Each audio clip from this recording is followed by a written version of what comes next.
Chapter 841.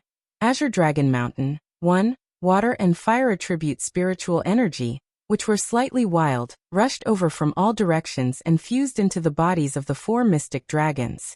Immediately, the bodies of the 4 dragons became another size, and their power was even stronger.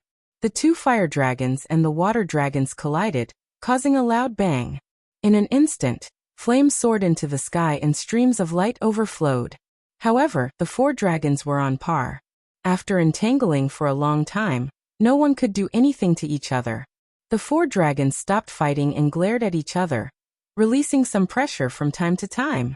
Just as Leng Xiaoyu and Sun Tao were each controlling their mystic energy dragons and were in a deadlock, Leng Qinya ran to Leng Ruoxia's side and looked at her resentfully.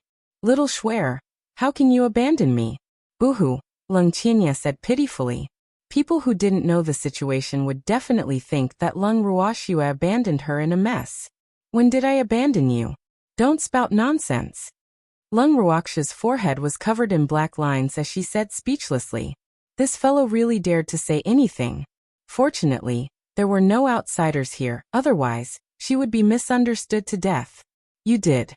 You left without saying goodbye." "Boo-hoo," Leng Qinya complained, tears still in his starry eyes.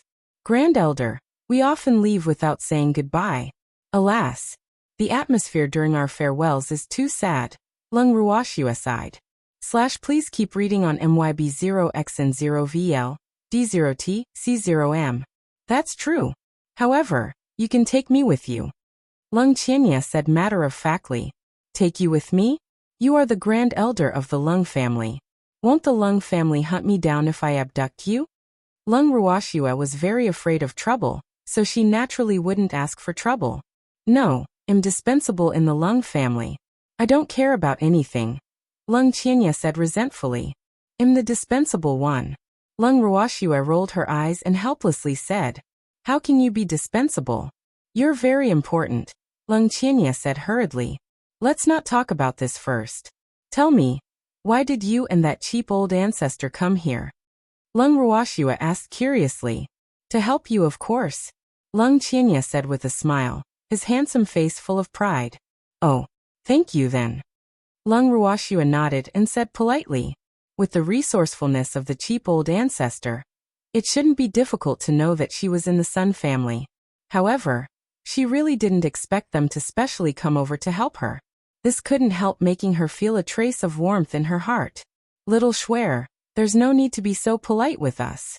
However, we were still a step too late. Alas, we heard the explosion before we entered the city. We were afraid that something would happen to you. Fortunately, you were all fine, Leng Qinya said with relief. "Hee. How can it be so easy to kill us?" Leng Ruoxia said confidently.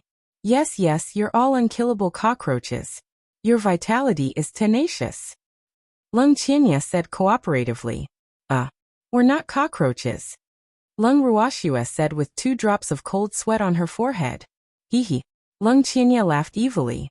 "By the way, is the cheap old ancestor and Sun Tao old enemies?" Leng Ruoxia asked uncertainly. From Sun Tao's tone, he seemed to hate the cheap old ancestor. "My grandfather doesn't treat him as an opponent. That fellow is delusional. Just treat what he said as farting. Don't take it to heart," Leng Qinya said nonchalantly. "Not only that, I think he likes to daydream." Leng Ruoxia smiled. Yes. Little Shuer, that fellow is a big pervert. You have to stay away from him. You will be very depressed if you are targeted by him." Leng Qinya reminded. "I think I've already been targeted by him," Leng Ruoxia said with a bitter face, feeling extremely depressed. "It's okay. Grandpa will definitely beat him up this time, until he doesn't dare to have any ideas about you. However, you have to be careful if you're alone. Sun Tao is very strong. In this world, no one can restrain him except Grandpa," Leng Qinya reminded. And Leng Ruoxia nodded. Even though she was not Sun Tao's match now, as long as it was in the boundless heaven continent, she was really not afraid of Sun Tao. No matter how strong Sun Tao's strength was, her own beasts would have to tire him to death with their tag team battle.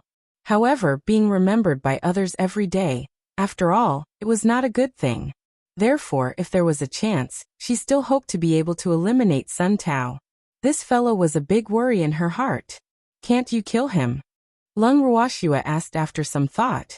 There's definitely no way to kill him in the boundless heaven continent. Sigh. Leng Qianya said somewhat helplessly. Oh, Leng Wuxia was depressed. Little Shuer, don't worry. When you're strong enough, you can definitely kill him in the future. Leng Qianya hurriedly comforted. It's okay. I'm not in a hurry. At most, I'll beat him up every time he comes, Leng Wuxia said calmly. Yes, he's asking for a beating, Leng Qianya agreed. Due to the restriction of the continent's level, there were many things that could not be completed in this world, but beating was still possible. The two of them chatted in private, and the battle between Leng Xiaoyu and Sun Tao also changed rapidly. The four dragons condensed from mystic energy gradually became more and more transparent after many collisions and killings. This was obviously a sign that their mystic energy was exhausted. On the battlefield, Leng Xiaoyu looked at his old opponent calmly and said, Sun Tao, we've fought so many times in the past that it's difficult to determine the winner. Do you still want to continue fighting now? Of course, Sun Tao said resolutely. The two of them had not had the chance to fight for many years after cultivating for so long. They thought that they could defeat Leng Xiaoyu after their strength increased, but who knew that neither of them could do anything to the other? Alas! It was really depressing. No. He had to win. But I don't think we need to waste time. Leng Xiaoyu said disapprovingly. Leng Xiaoyu, unless you admit defeat, Sun Tao provoked. Admit defeat? That's impossible. Leng Xiaoyu refused. What a joke. He didn't lose, so how could he admit defeat? Then continue fighting. We must decide the winner today. Sun Tao said with great determination. You're still as stubborn as ever, Leng Xiaoyu said helplessly. Since this old thing wanted to fight, he could only accompany him to the end. Chapter 842, Azure Dragon Mountain 2. Leng Xiaoyu, you're bound to lose today, Sun Tao said confidently. A long saber appeared in his hand. As soon as the saber appeared, everyone present felt a terrifying murderous aura. The saber was about 2 feet long and as thin as a cicada's wings, emitting a terrifying cold light. No wonder you're so confident. So you obtained an advanced divine artifact, Leng Xiaoyu said understandingly. You're definitely going to lose this time. Sun Tao was full of pride. He had never been willing to use this saber since he obtained it. Today he would use Leng Xiaoyu to test the saber. I admit that your heavenly artifacts level is higher than mine, but it's hard to say if he'll lose. Leng Xiaoyu also took out a saber. However, this saber was only an intermediate divine artifact, and its level was lower than Sun Tao's saber. Is that so? Sun Tao sneered and waved the saber in his hand to slash at Leng Xiaoyu. Leng Xiaoyu also waved his saber.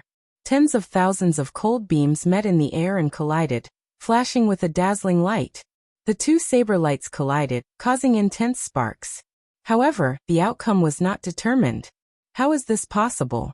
Sun Tao was in disbelief. His saber was a high-level divine artifact. How did the battle end in a draw? Facts speak louder than words, Leng Xiaoyu said calmly. Advanced divine artifacts were powerful, but divine artifacts had to be tempered no matter how good they were. Sun Tao's saber obviously had not been tempered with him yet, and the saber he used was refined by him. Its affinity was definitely higher than others. Please keep reading on MYB0X and 0VL, D0T, C0M.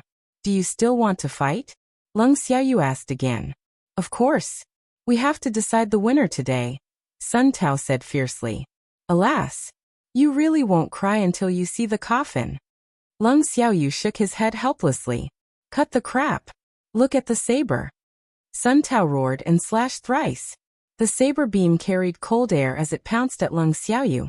This time, Leng Xiaoyu adopted a defensive strategy. When Sun Tao's blade light containing mystic energy approached him, he had already increased his defense in advance, so the sharp blade light happened to collide directly with his defensive barrier. Bang! The defensive barrier shattered, and the saber light completed its mission. Following that, Leng Xiaoyu also waved his saber several times. Tens of thousands of terrifying saber beams charged at Sun Tao with soaring flames.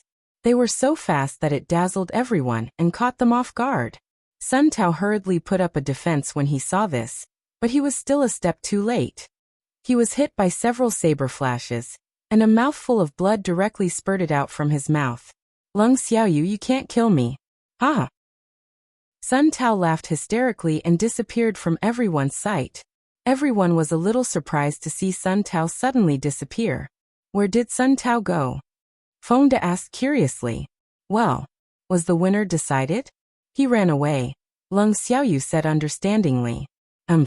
That fellow's escaping skills were top-notch. I'm afraid we will have a lot of trouble in the future if he runs away, Leng Qingtian said gloomily. Don't worry. He should be very injured. Otherwise he wouldn't have run so quickly. Moreover, I believe that he won't have time to find trouble with you for a while. Leng Xiaoyu comforted. That's good. Leng Qingtian felt a little relieved hearing what the cheap old ancestor said. Grandpa, don't worry. There are so many of us and the beasts. If he dares to come, we'll fight him one by one. He'll be exhausted to death. Leng Ruoxua also comforted him. She didn't want her family to be on tenterhooks all day because of Sun Tao. Little Schwer, he has a high-level divine artifact in hand. You must not clash with him head-on.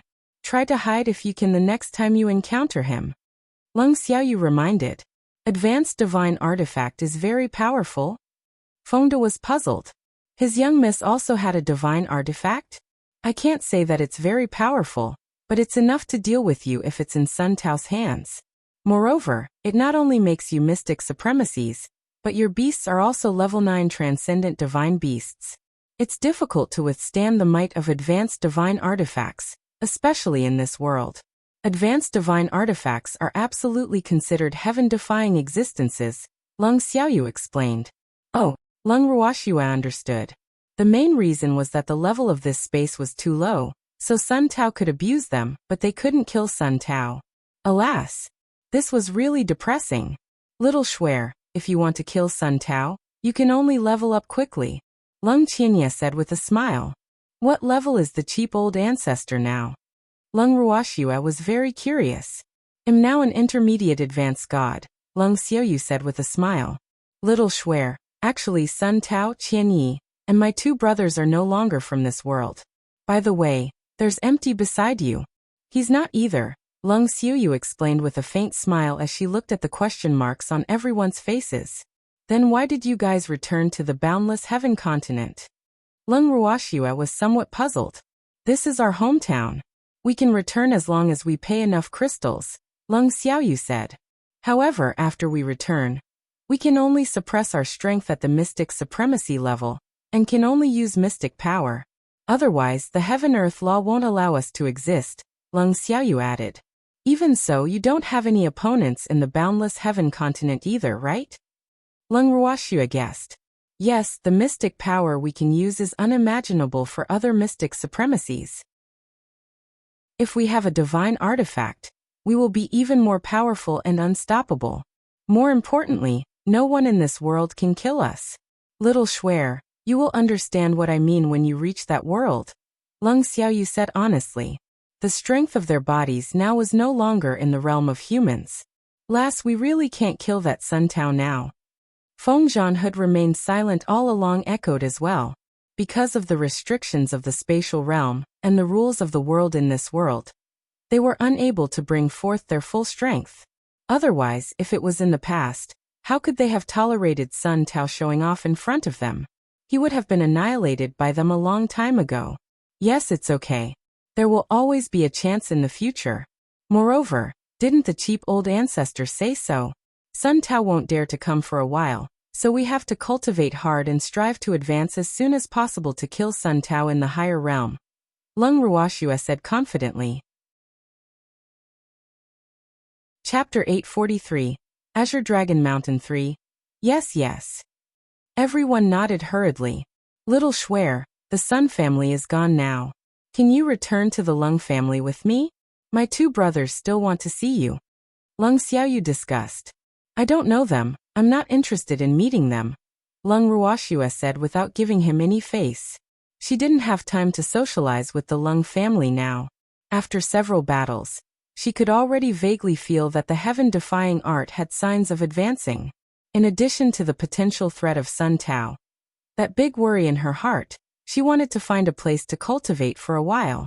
Of course, it was best if she could advance directly. Leng Xiaoyu was depressed. Boo. This girl didn't even give him face. Little Shuer, where do you plan to go? Bring me along. Leng Qianya said with anticipation, his dark eyes blinking nonstop. We plan to enter seclusion to cultivate. Are you going? Leng Ruoxua looked at Leng Qianya with a smile. Forget it then. However, I can provide you with a place if you cultivate, Leng Qianya said mysteriously. Forget it if it's the Leng family, Leng Ruoxua said nonchalantly. In fact, she was very clear about what Leng Qianya was planning, but she really didn't want to have too much to do with the Leng family. After all, she had killed many people in the Leng family, so she didn't want to embarrass herself. Leng Qianya was also depressed. How could this little girl guess so accurately? He wanted little Shuer to cultivate in the Leng family's forbidden area, but this little girl blocked them with a single sentence. Boo. She was really too much of a bully. Thinking of this, he couldn't help sneaking glances at Leng Ruoxua resentfully. Don't look at me with such a gaze. I'm a person who differentiates gratitude and grudges. I'm also good to whoever is good to me. If anyone hates me, I won't use my hot face to stick to other people's cold buttocks, so the Leng family isn't suitable for me. Leng Ruoxua said bluntly. She knew that not many people in the Leng family welcomed them except for this pair of grandfather and granddaughter, and she didn't want to have too much involvement with the Leng family. Please keep reading on MYB0X and 0VL D0T C0M. Then where do you plan to go? Leng Xiaoyu asked helplessly. I don't know. Maybe you'll find a deserted mountain. Leng Ruoxua said casually. Oh, then go ahead. Call me if you need me. Leng Xiaoyu took out a jade tablet and handed it to Leng Ruoxua. Okay. Leng Ruoxua accepted the jade tablet, then bid farewell to the two of them and left Sunzhou City with everyone. Grandpa, we're letting little Shuer leave just like that? Leng Qianya said indignantly after Leng Ruoxua and the others left. Boo. Little Shuer actually abandoned him again. What else? Do you really plan to go into seclusion with them? Leng Xiaoyu asked. I don't want to. Leng Qianya said with a bitter face. In fact, what he didn't say was that he was afraid that little Shuer would fool him. Little Shuer was obviously despising him. Boo. He was so sad. Don't think too much. That girl really wants to enter seclusion to cultivate. How could Leng Xiaoyu not understand her grandson's thoughts? She comforted him. Yes, Grandpa. Where are we going? Leng Qianya couldn't help but ask. He didn't want to return to the Leng family now. To the Leng family, of course, Leng Xiaoyu said matter-of-factly. Oh, Leng Qianya was very unwilling. Oh, go back. Help yourself, Leng Xiaoyu said again. Grandpa, why didn't you say so earlier? Leng Qianya complained. What did you say earlier? You're not a child anymore. Why are you following behind Grandpa all day? Leng Xiaoyu said disdainfully. With that, she directly teleported and disappeared. Boo-hoo. Grandpa despises him too. Leng Qianya couldn't help but mutter to himself. Then he flashed and disappeared from the spot. After Leng Ruoxua and the others left Sunzhou City, she instructed the little peacock to find a secluded place to cultivate and advance. A day later, the little peacock found a tall and straight mountain peak 10,000 meters away from Sunzhou City. That mountain peak towered into the clouds and was majestic and imposing. However, it didn't look like a barren mountain at all. Little peacock, you brought us to the wrong place. Fengde looked at the tall mountain with lush leaves and asked in puzzlement. This is the best place nearby. There won't be many people who dare to come even though it's not a barren mountain, the little peacock explained. Why is that? Fengde and the others were puzzled. Because there are bandits in this mountain, the little old man said. Bandits? Hee. Bandits are good. I like them. Fengde smiled happily when he heard there were bandits. The bandits here aren't those from the dirty river. The bandits here are all organized. Those below Mystic Sovereign don't dare to come here, the little old man explained. Could this be the Azure Dragon Mountain? Chengwu asked carefully. He had heard of the famous Azure Dragon Mountain. It was a famous bandit's den. It was even more fierce and unreasonable than the original 5 major forces in Myriad Mountain City. Yes. The little old man nodded. How are the bandits here compared to Myriad Mountain City? Leng Wuxia asked curiously. Although she had been in the Boundless Heaven continent for several years, she really didn't know much about some forces on the continent, especially those forces she didn't have the chance to come into contact with. Last, there's no way to compare. The bandits here are organized and disciplined. They can be considered professional bandits. Even though Myriad Mountain City is chaotic, bandits are nothing, the little old man said. A professional robber. Leng Wuxia was speechless. Bandits had become professions. Impressive. Hee. Lass, even though there's only one bandit's nest in the Azure Dragon Mountain, there are many people and they are powerful. Moreover, the specialty of the Azure Dragon Mountain bandits is that as long as you enter the inner circle of the Azure Dragon Mountain, you have to let them rob you. Unless your strength is above theirs, their words are heaven. However, if you wander around the outer circle, you just have to give them a fixed entrance fee. That way they won't rob you. The little old man said with a smile. Unless one was a true peerless expert, no one dared to enter the inner circle. Oh, then these bandits are quite particular, Leng Wuxia said with some amusement. Chapter 844, Azure Dragon Mountain 4. There's no choice. If not for that, they would have been jointly eliminated by the various large factions long ago. And it's said that there's a reason for such a rule. The little old man kept everyone in suspense and said, What reason? Sure enough, Fengda and the others were all curious. Because of the resources of Azure Dragon Mountain. Lass, you should know that there are countless natural treasures in high mountains, forests, and other places, right? The little old man asked Leng Wuxia. Yes, heavenly treasures like such places as long as the conditions for growth are suitable. Leng Wuxia agreed. There are many natural treasures in the inner circle of this Azure Dragon Mountain. And it once made the various major forces envious. Legend has it that a long time ago, the Azure Dragon Mountain was occupied by a peerless expert. And those forces that coveted the resources of the Azure Dragon Mountain were fiercely taught a lesson by that peerless expert. And he asked them to swear that they would never invade the Azure Dragon Mountain. Of course, that expert also agreed to let them enter the Azure Dragon Mountain to search for treasures and explore. However, they have to follow the rules of the Azure Dragon Mountain. As for the bandits in the Azure Dragon Mountain now, they should be the subordinates and descendants of that expert at that time. For tens of thousands of years, they have been slowly developing and growing with the Azure Dragon Mountain as their back.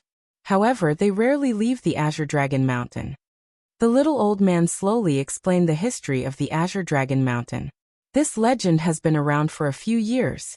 Even though it's impossible to verify its authenticity, from the various factions' attitude towards Azure Dragon Mountain.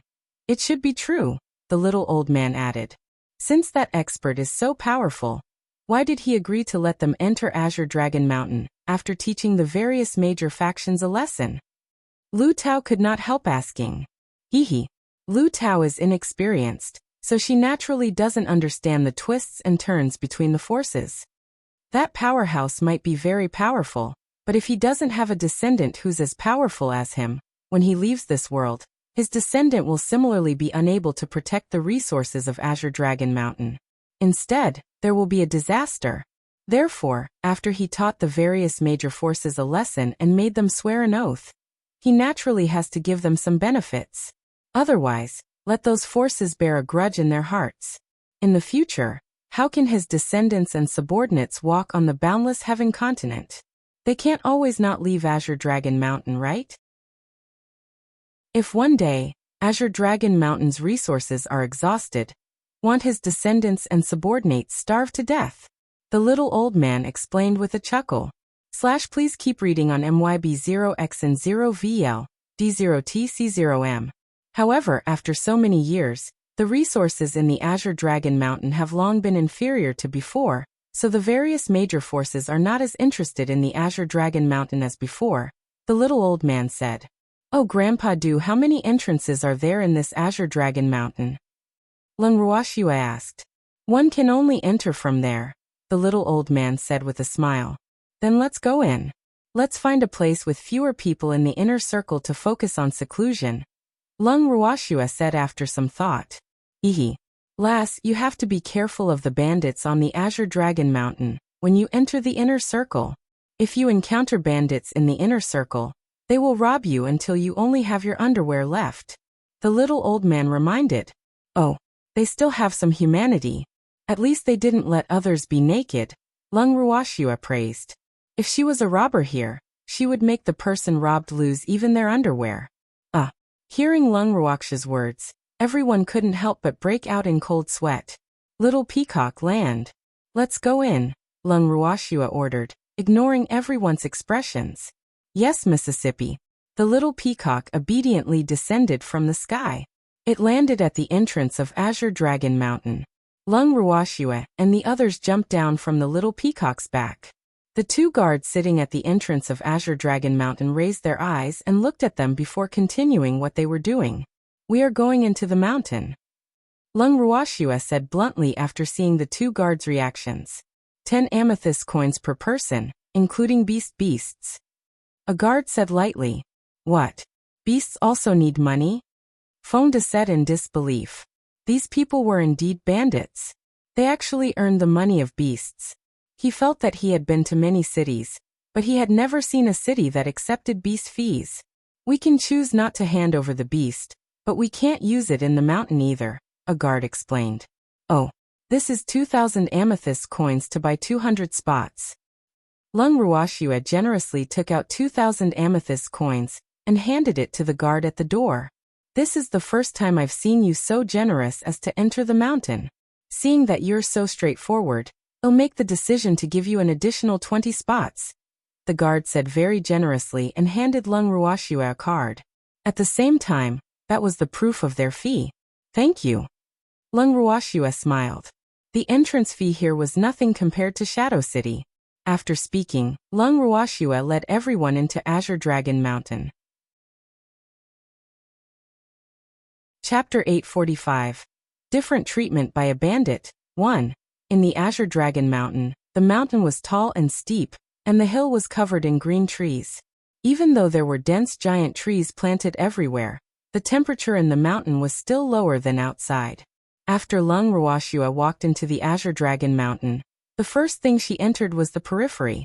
On the periphery, their group also met a few teams.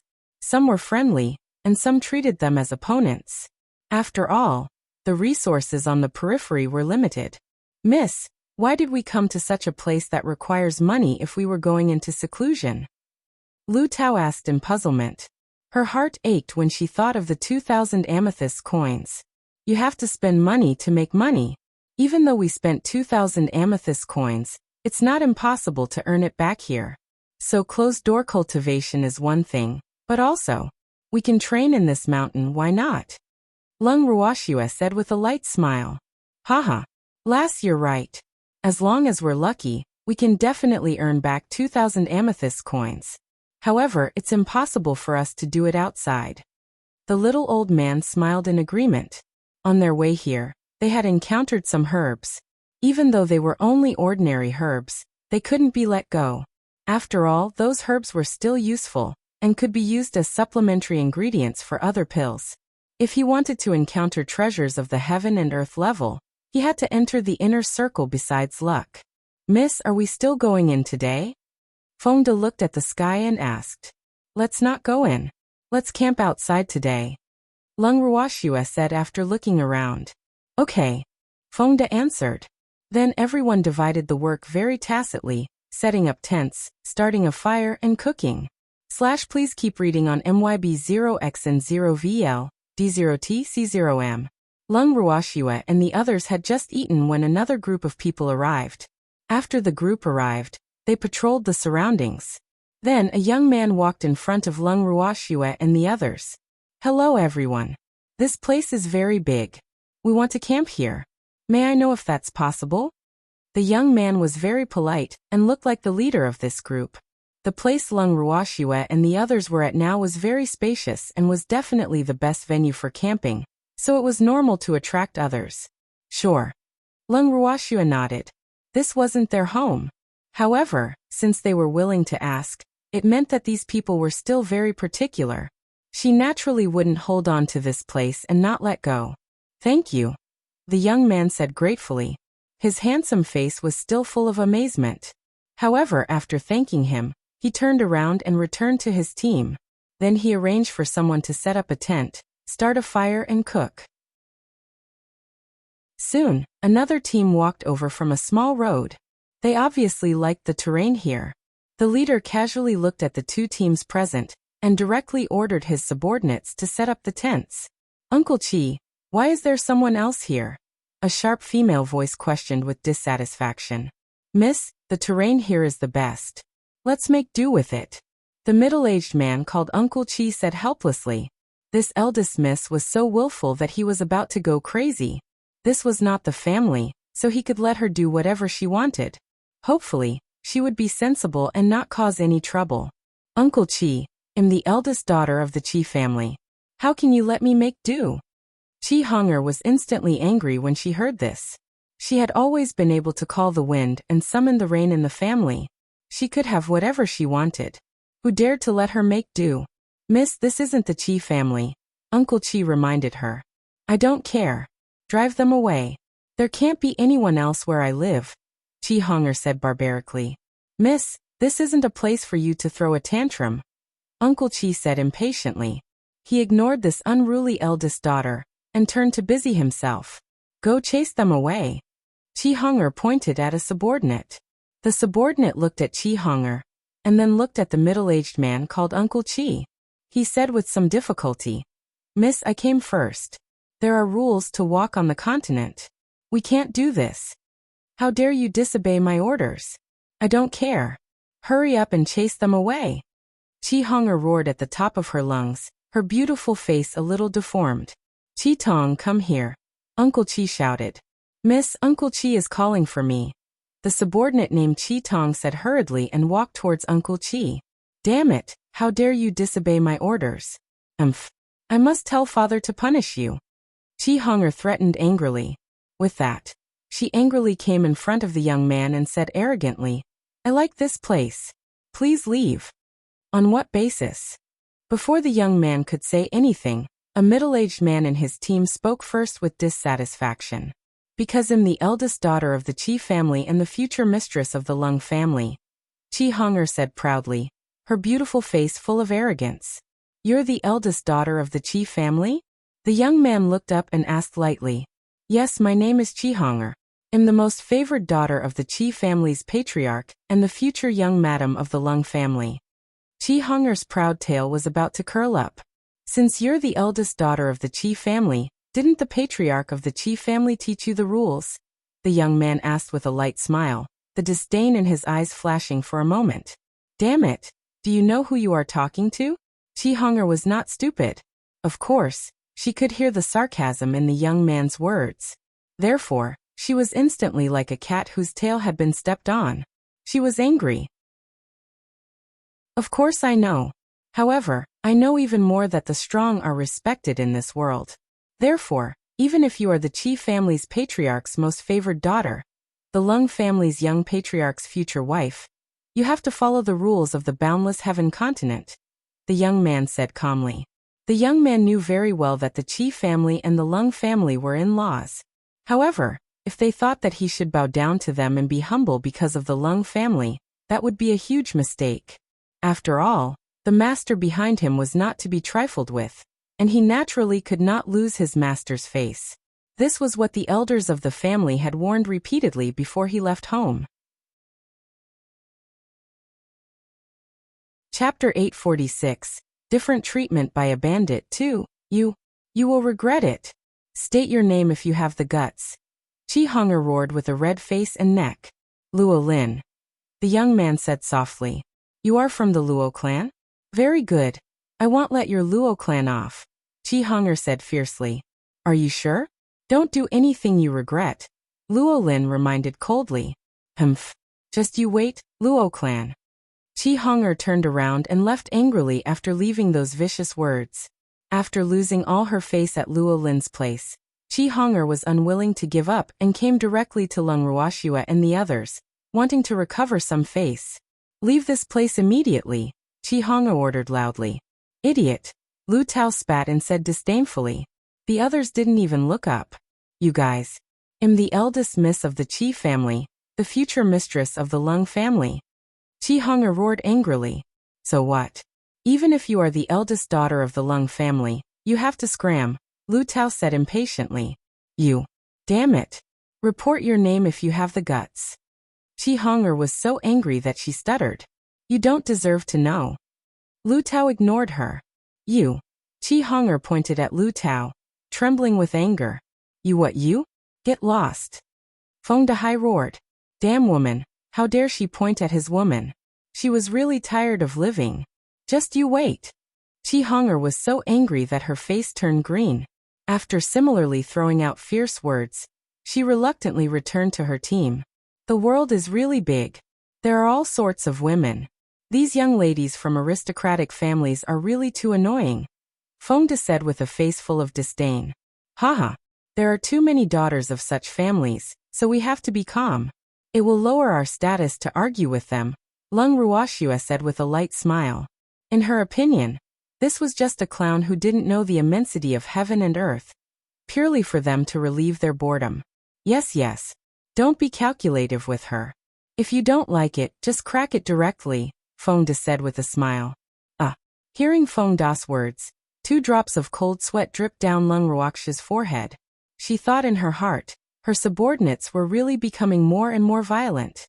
After dinner, Cheng Wu and Song Di stayed behind to guard the night, while the others entered the tent early to rest. The next morning, after Leng Ruoxue and the others left the tent, they made breakfast and continued on their way after eating. Miss, those 2 teams are behind us, Cheng Wu reminded softly.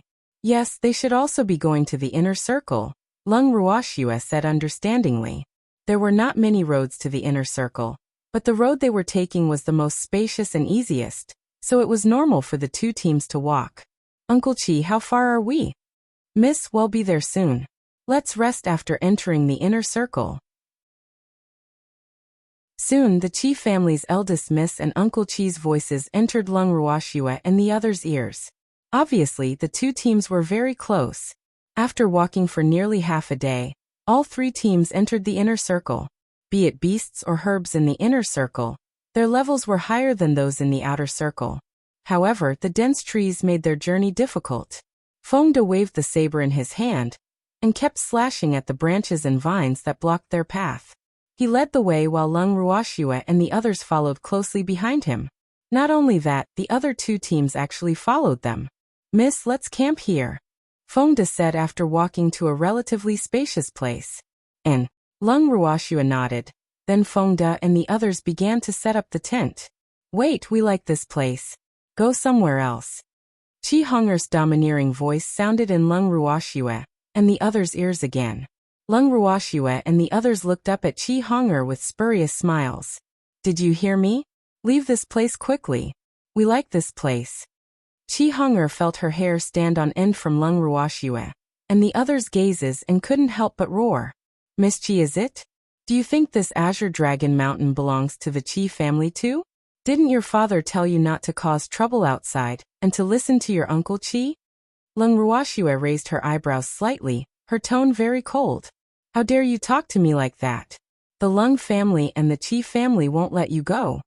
Qi Hong'er felt that her authority had been provoked, so she took advantage of the situation and roared, her eyes flashing with jealousy.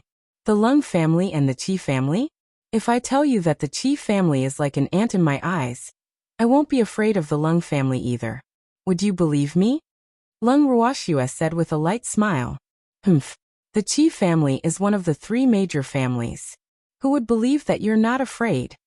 Qi Hong'er didn't take Leng Ruoxue's words seriously. Haha. The Leng family is nothing.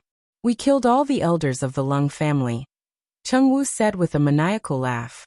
Keep bragging.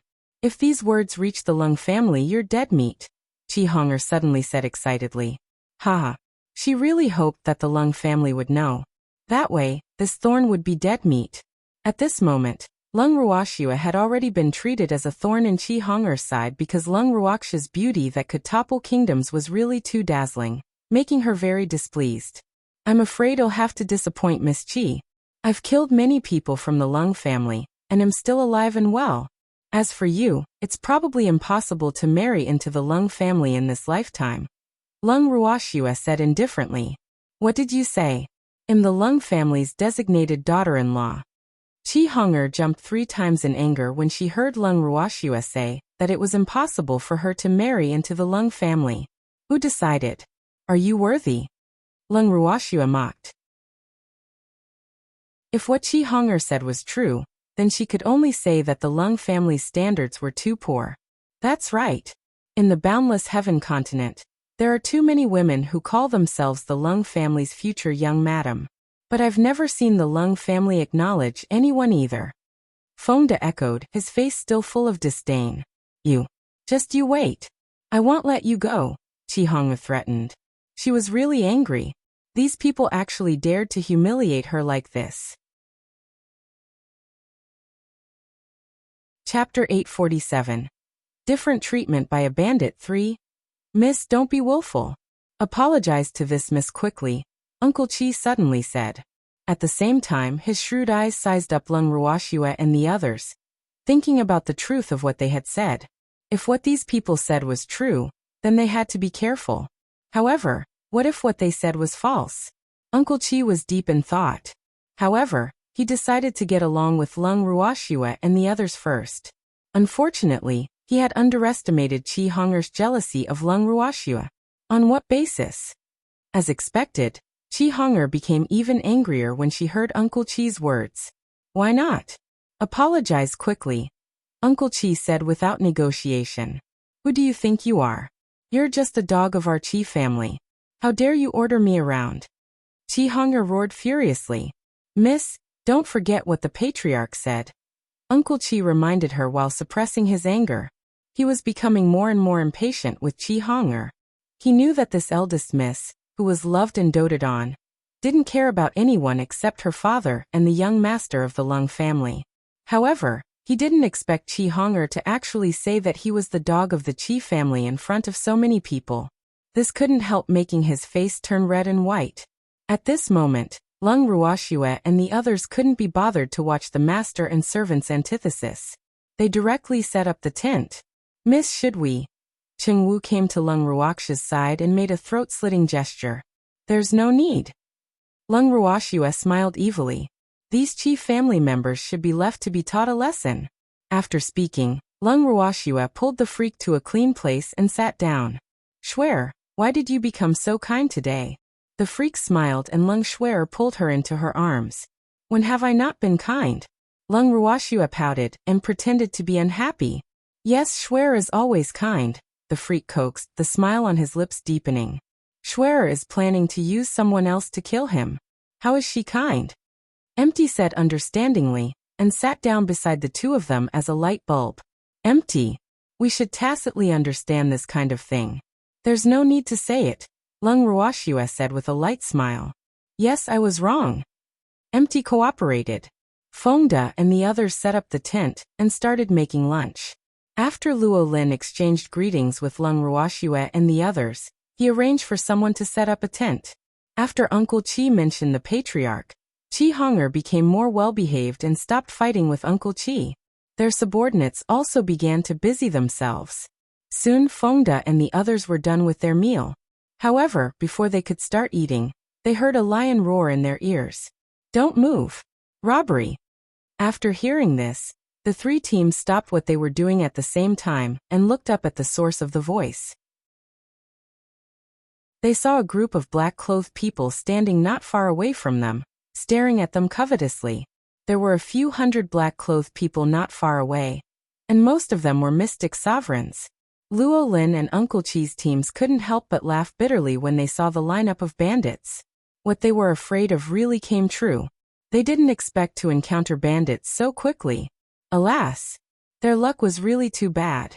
However, Leng Ruoxua and the others' eyes lit up when they saw these bandits, and their hearts were filled with anticipation. Oh, these bandits were quite strong. but they didn't know if they could withstand a beating. How dare you? Do you know who I am? How dare you rob us? After Chi Honger saw those bandits, she vented all the depression in her heart on the bandits who appeared out of nowhere. Miss, shut up. Uncle Chi couldn't help but scold before the bandits could say anything, and he was even more depressed. What an idiot. Were these bandits easy to deal with? They weren't even more honest in their territory. Who you are is not important to us.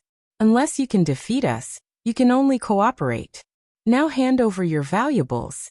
I won't kill you as long as you are obedient, the bandit leader said very kindly. On what basis? Chi Honger was furious. These bandits were too arrogant. They even dared to rob her. Miss Chi, on the basis that we are bandits. Since you've come to the Azure Dragon Mountain, of course you have to follow our rules. Didn't your father hand you over? The bandit boss explained with a good temper. How dare you rob me when you know I'm the eldest miss of the Chi family? Chi Honger said in disbelief. Who does the eldest daughter of the Chi family think she is?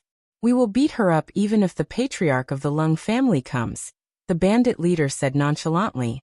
How dare you? Chi Honger roared. Unfortunately, her roar was ignored by the bandit leader. Uncle Chi, right? What do you think? The bandit leader turned his gaze to Uncle Chi and asked with a smile. Everyone, please accept it. Uncle Chi took the ring on his hand and handed it over. Yes, very good. You're still the sensible one. After complimenting Uncle Chi, he turned his gaze to the others in the Chi family. The Chi family had no choice but to take off their rings and hand them over. That's right. You're all very obedient. The bandit leader moved all the valuables in the ring into his own ring, then returned the rings of Uncle Chi and the others and said, I'll return the rings to you. Even though I robbed you, you can still continue to explore and search for treasures here.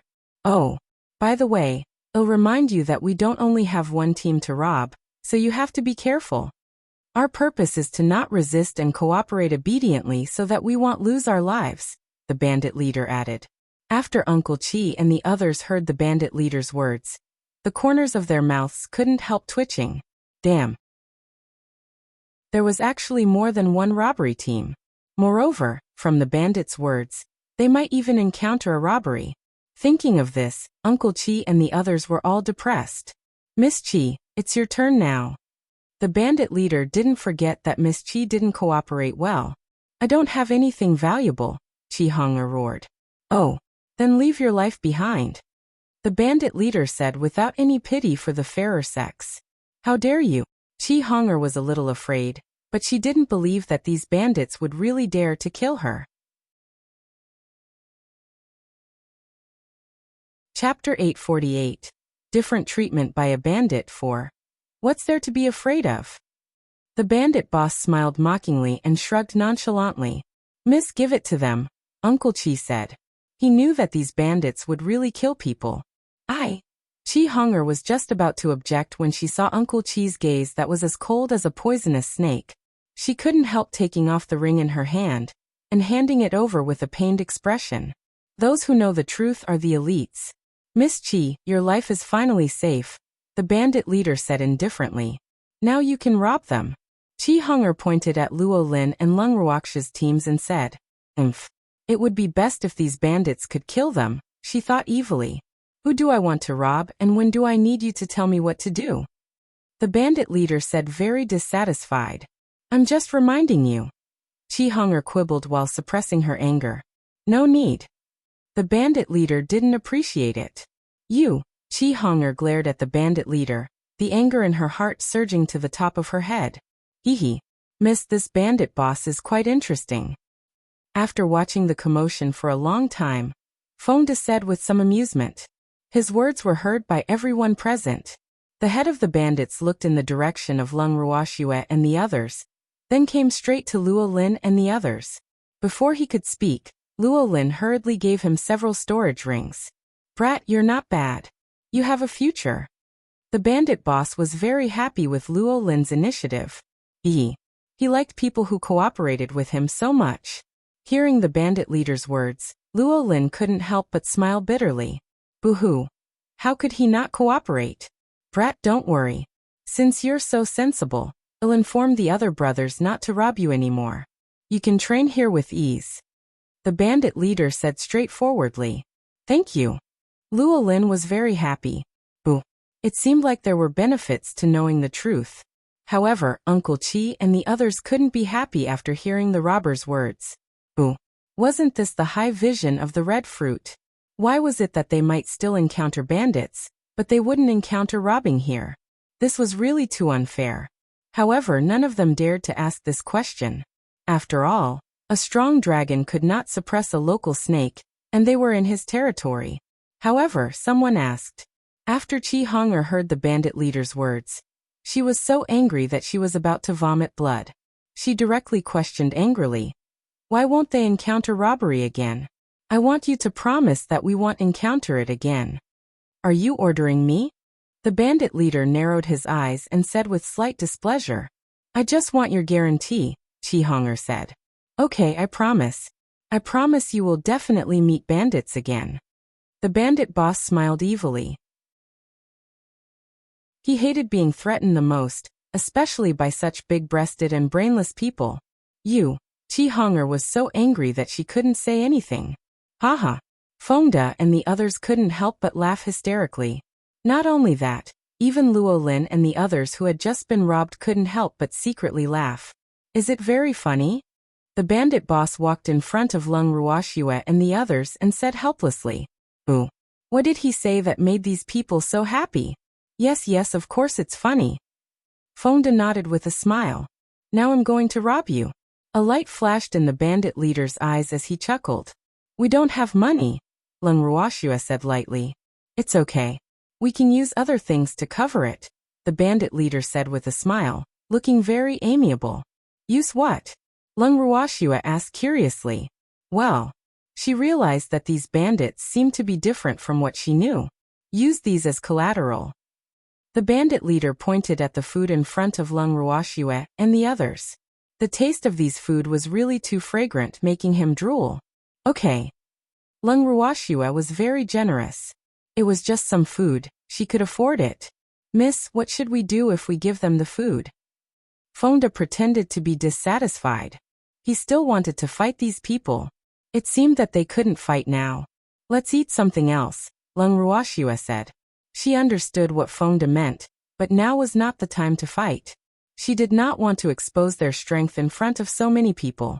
Oh, I think you guys are quite pleasing to the eye. Are you interested in taking a look at our bandit's nest? At this moment, the bandit leader asked again.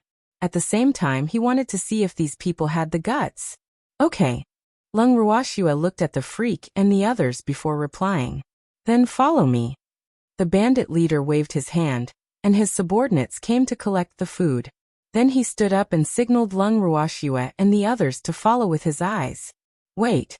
Chi Honger suddenly said. What can I do for you, Miss Chi? The bandit leader didn't like being shouted at and asked in an unfriendly tone. Why should we hand over valuable things if they can use food as payment? Chi Honger questioned fearlessly.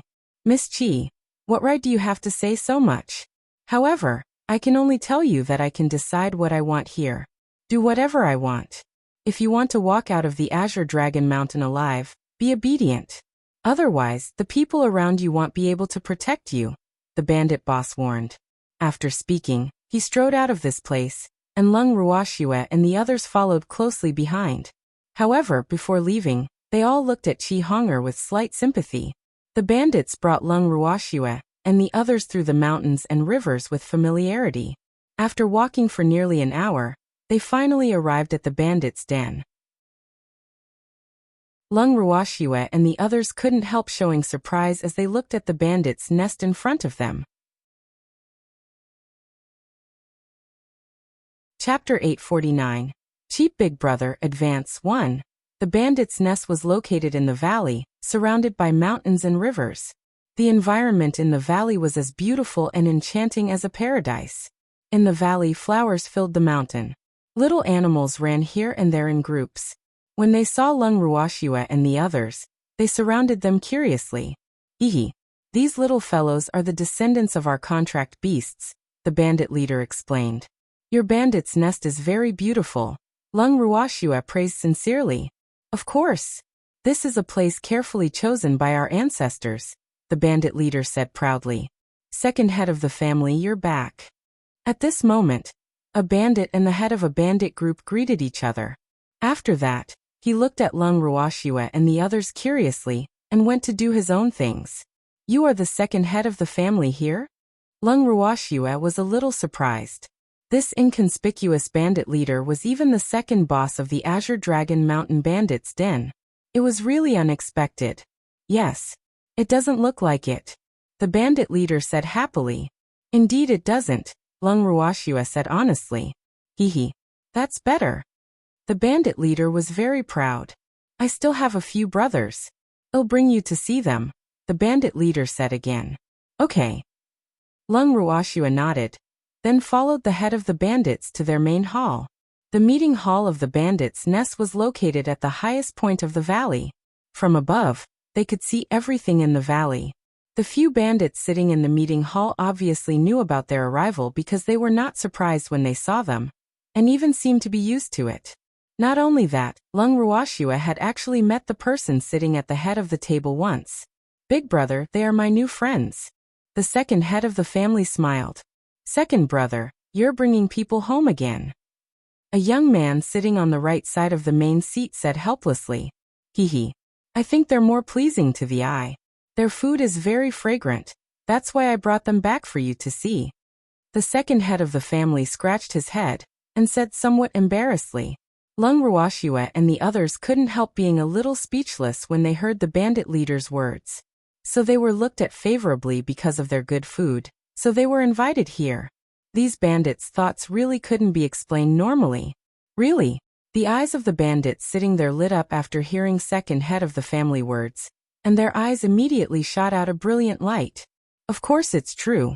Guards, bring those food up for the head of the family to try. Second head of the family immediately ordered. Boo. He had never eaten those food before. The subordinate immediately placed the food he robbed on the table after hearing second head of the family. The fragrance of the food immediately drifted into the noses of everyone present. How fragrant! Smells good. The few bandits sighed. Smelling this fragrance, their saliva was about to drip down. Hehe. I was right. I couldn't bear to eat these food. After smelling the fragrance, I directly brought these things back. Not only that, I also brought back the person who made these food. Second head of the family had an expression of I'm smart, right? His proud tail was about to curl up. Second brother, impressive. You finally did something beneficial to our Azure Dragon Mountain. Another young man praised. What? When did I do anything harmful to the Azure Dragon Mountain? Second manager glared and said with slight dissatisfaction. No. The young man hurriedly corrected himself. It was fine to joke, but he definitely couldn't go too far. Otherwise, second brother would really turn hostile. That's more like it, hehe. I'm sorry, I've embarrassed myself in front of you. They are all my brothers. Second head of the family turned around and said to Leng Ruoxue and the others with some embarrassment. You brothers have a good relationship, Leng Ruoxue said understandingly. And that's a must. Second head of the family said proudly. Even though brothers often fought and kicked up a fuss, they absolutely wouldn't allow it to affect their relationship. This was a rule passed down by their ancestors. Second brother, who are they? The young man asked curiously. Well, they still didn't know the names of these people. The second head of the family's face was full of confusion. He didn't know either. I'm Leng Ruoxue. Leng Ruoxue introduced herself. Yi Chun Shuer's fiancé, said the freak. I'm Leng Qingtian, Shuer's grandfather. I'm Shuer's elder brother, Leng Ruhan. Everyone introduced one by one. Hehe. We are from the Li clan, and our names are Zhong, Xiaoren, Yiji Xian. The second boss said with some embarrassment. He actually only knew their names after walking with them for a while. Ooh. I'm big brother Li Zhong. Since you were brought back by our second brother, you are naturally our friends. Everyone don't stand on ceremony. The head of the Azure Dragon Mountain, Li Zhong, said very warmly. Okay. Leng Ruoxue nodded. Li Zhong was about 30 years old. He was not very handsome, but he had a sincere and honest face. He was just like his name. Have I seen you somewhere before? Li Zhong looked at Zheng En and the little old man and frowned as he pondered carefully. If I remember correctly, your underwear was stolen by Sun Wei in Blue Cloud City, Zheng En said awkwardly. Ah, I remember now. That's what happened. Damn it, I only have one pair of underwear. How dare he steal it? Li Zhong still couldn't get over it when he thought of this. He was so angry that he gritted his teeth. By the way, do you have the whereabouts of the thief? Li Zhong couldn't help asking. After returning to Azure Dragon Mountain, he felt that he had only beaten that guy up. It was really too easy for him. However, he couldn't find the bad guy who stole his underwear later. He's already dead, Zheng En said with a black face. Ah, good riddance. Li Zhong laughed happily. Chapter 850, Cheap Big Brother Advance 2. You've helped me find my underwear. You're my great benefactor. Well, if you're willing, you can stay in Azure Dragon Mountain. We'll be a family in the future, Li Zhong said generously. Thank you, head of family. However, I'm afraid we can't stay in one place for long. I think the environment of the Azure Dragon Mountain is not bad, so I want to find a place to use for seclusion. I wonder if it's possible. Leng Wuxia asked very politely. No problem. Hehe. You can stay as long as you want. Even if you don't stay often, you can come back anytime if you want to in the future, Li Zhong said with a smile. I'll thank the head of family first, Leng Wuxia said. There's no need to be so polite. If Miss Leng doesn't mind, you can call me Li Zhong or Big Brother Li directly. Hehe. Li Zhong suggested. Okay, then I'll call you Big Brother Li. Leng Wuxia nodded with a light smile. Haha. Alright, Li Zhong, we'll have a sister in the future. Whoever dares to bully my sister will be at odds with our Azure Dragon Mountain. Li Zhong said happily. Big brother, do we also have a little sister in the future? Third boss Li Ren asked expectantly, but his eyes couldn't help floating to Leng Wuxia. Li Zhong also looked at Leng Wuxia. Haha. Big brother Li's younger brother is naturally my older brother. Leng Wuxia helplessly said. She had a good impression of these people. Just treated as having a few more brothers. Because the man's expectant gaze really made her unable to refuse. Haha. We have a sister too. The few people present jumped up and down happily when they heard that. Second, go arrange a residence for our sister and the others. Li Zhong instructed after the joy. Okay. I'll go right away. Second head of the family Li Xiao also answered happily. He didn't expect to have a younger sister after coming back from the robbery. However, this sister was not bad. He found her very pleasing to the eye. The second head of the family returned in no time. He had already arranged a residence for Leng Wuxia and the others and brought a lot of food. Big brother, let's have lunch. Little sister and the others haven't eaten yet. Li Xiao reminded. Wait a moment. Number 7 isn't back yet. Li Zhong said. Then he looked at Leng Wuxia and said, Sister Schwer, eat first if you're hungry. We brothers eat together. It's okay, we're not hungry yet, Leng Wuxia said hurriedly. Li Zhong and the others were even more satisfied with this new sister hearing Leng Wuxia's words. Big brother, I have good taste, right? I robbed 3 teams today. One team was very annoying, and the other was very sensible, so I didn't make things difficult for them. However, only my little sister's team was more pleasing to the eye, so I brought them back directly, Li Xiao said proudly and chatted with Li Zhong and the others about today's gains. Oh, which family is the annoying team from? Li Zhong and the others were a little curious. The Qi family. That eldest miss of the Qi family claims to be the Leng family's future young madam.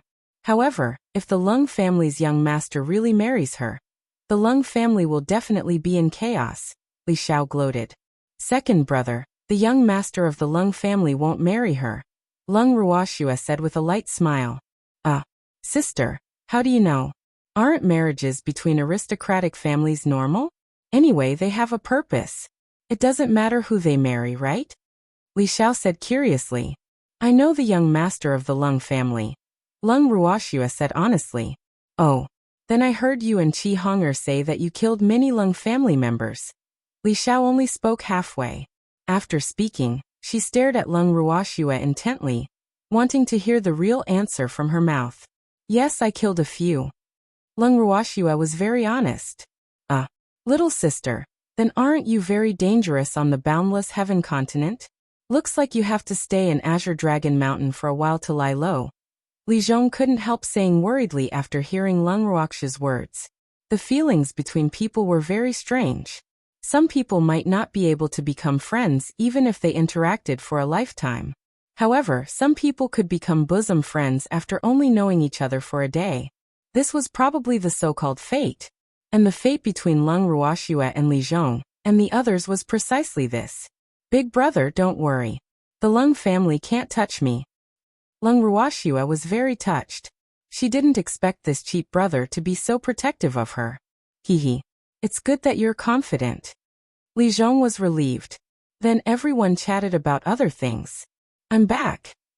Suddenly, a loud roar entered everyone's ears.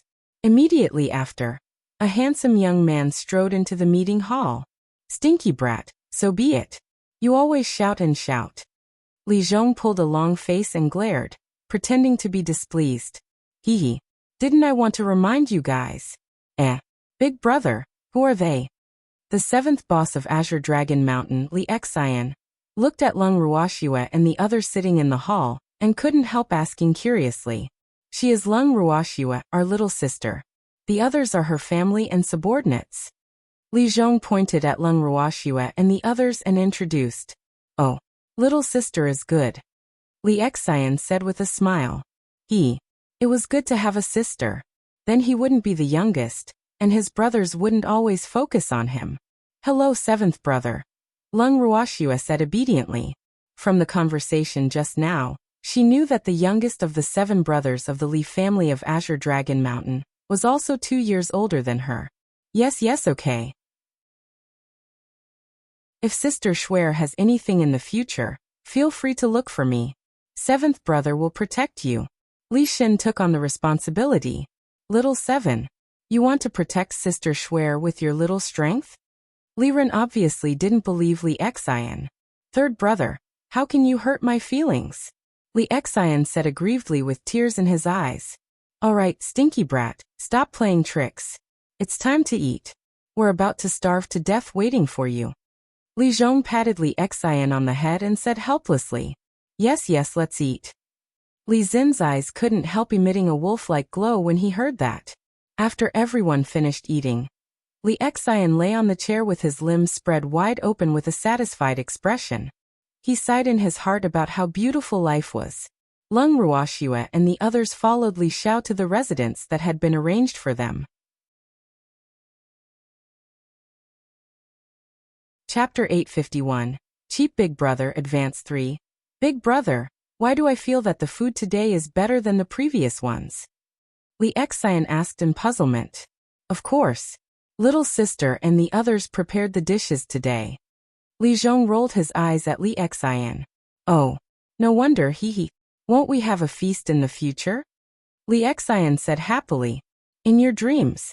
Little sister and the others won't stay here often, Li Zhong said irritably. He also wanted to eat such delicious food every day. However, he couldn't force his sister and the others to stay here. Alas. Boo. What should I do if I can't eat it in the future? Li Xian said with a bitter face. Boo. Why did he have to eat such a delicious food? Unfortunately, none of the people sitting there paid attention to him. After Leng Ruoxue and the others arrived at the bandit's den, Leng Ruoxue decided to enter seclusion the next day. Feng De and the others also wanted to break through to mystic supremacy quickly, so they entered the space with Leng Ruoxue to cultivate. Nearly half of them chose to enter seclusion. However, Cheng Wu and the others did not enter seclusion with Leng Ruoxue and the others. After all, they were already mystic supremacies now, so purely entering seclusion could not satisfy them. While Leng Ruoxue and the others were in seclusion, their relationship with the 7 brothers of the Li family advanced by leaps and bounds. When they had nothing to do, they would even go to the Azure Dragon Mountain with those brothers to rob. Moreover, they also knew that Li Zhong and the other brothers didn't want to rob because they lacked money. They mainly wanted to rob because they were too bored. Therefore, they also looked at people when they robbed. If they were pleasing to the eye, they would mean it. If they were not pleasing to the eye, they would rob fiercely. And the eldest miss of the Qi family, and the others were definitely the kind of people that the 7 brothers didn't like. The Qi family's team stayed in the Azure Dragon Mountain for nearly a month, but they lived in deep water and fire every day because they were robbed by bandits every day. No matter what gains they obtained on that day, they would become the bandits' bags the next day. Later on, the Qi family simply didn't do anything except hunt. They didn't believe that those bandits could persist. However, it didn't matter if they didn't do it. The bandits could rob their food and clothes. They had no choice but to work tirelessly for the bandits every day. Finally, after persisting for a month, they couldn't take it anymore and left the Azure Dragon Mountain in a hurry. In the meeting hall of the bandits' den, the Li brothers, Cheng Wu, and the others were gathered. The people from the Qi family are really too useless. Why did they run away so quickly? Won't we have nothing to play with in the future if they leave? Li Xiao said with a face full of regret. Hee. In this month, although they hadn't killed a single person from the Qi family, the people from the Qi family were quite frightened. They were on tenterhooks every day, and this was more satisfying than directly killing them. Yes.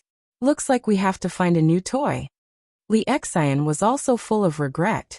Number 7. Shouldn't you also go into seclusion to cultivate? Look at how hard Sister Schwer is working. You have to learn well. Li Zhong glanced at Li Xian and said lightly, Big brother, don't compare me to those perverts. Li Xian said speechlessly. Ever since the brothers found out that little Sister Schwer was in seclusion trying to break through to the mystic supremacy realm, they had become the targets of Big Brother's urging. They would nag about it almost every day before they were willing to stop. Especially him. His ears were about to grow calluses when he heard it. Ooh. You have some ambition, okay? You're older than Schwer, but your strength is not as high as hers. Don't you find it embarrassing? Li Zhong said resentfully. Big brother, I'm already very hardworking. In the boundless heaven continent, I can also be considered a genius. Li Xian muttered softly. Ooh. He really didn't know why little Sister Schwer and the others were so freakish. Let's enter seclusion tomorrow too. Li Zhong said after some thought. Well, he might be a mystic supremacy now, but he had to set an example for his younger brothers. No way. Li Xian and the others looked at Li Zhong helplessly with bitter expressions. It's decided. We'll go into seclusion tomorrow. Li Zhong waved his hand and decided on this matter. Alas, the ancestors had provided them with such good conditions. They would really be sorry if they didn't make good use of them. Brother Cheng, please take care of the Azure Dragon Mountain. Our brother is in seclusion. Li Zhong said irresponsibly to Cheng Wu and the others. Okay. Cheng Wu nodded. Bandits were also swift and decisive. After making up his mind, Li Zhong led his younger brothers into seclusion. 2 months later, Cheng Wu was sitting on the grass in front of his door, playing with a furry and somewhat familiar little fox. Suddenly, he felt the heaven and earth spiritual energy gather from all directions and surge in one direction. And that direction was Leng Ruoxia's residence. At the same time, Song Di and the others, who felt that something was amiss, ran out of their rooms. When they saw the dense weather spiritual energy surge into Leng Ruoxia's room, their faces revealed happy smiles because this meant that Miss had broken through. Leng Ruoxia, who was cultivating in the bracelet, was indeed at the critical moment of her breakthrough. The spiritual energy she needed was also aplenty. After all, what she wanted to break through this time was the heaven-defying skill. Her current body was like a bottomless pit, and the amount of spiritual energy she needed was unimaginable. Leng Ruoxia, who was in the purple bamboo house, had already let go of all her senses. Thick heaven and earth spiritual energy surged into her body through her pores. At this moment, her face was in extreme pain, and the spiritual energy that entered her body was not very obedient. It was rampaging in her body. Leng Ruoxia separated a trace of divine sense, and guided the heaven and earth spiritual energy in her body forward in one direction. After running 36 cycles, The heaven and earth spiritual energy was gradually fused with the original spiritual energy in her body and became obedient. She even controlled the spiritual energy to attack the same location in one go. Once, twice.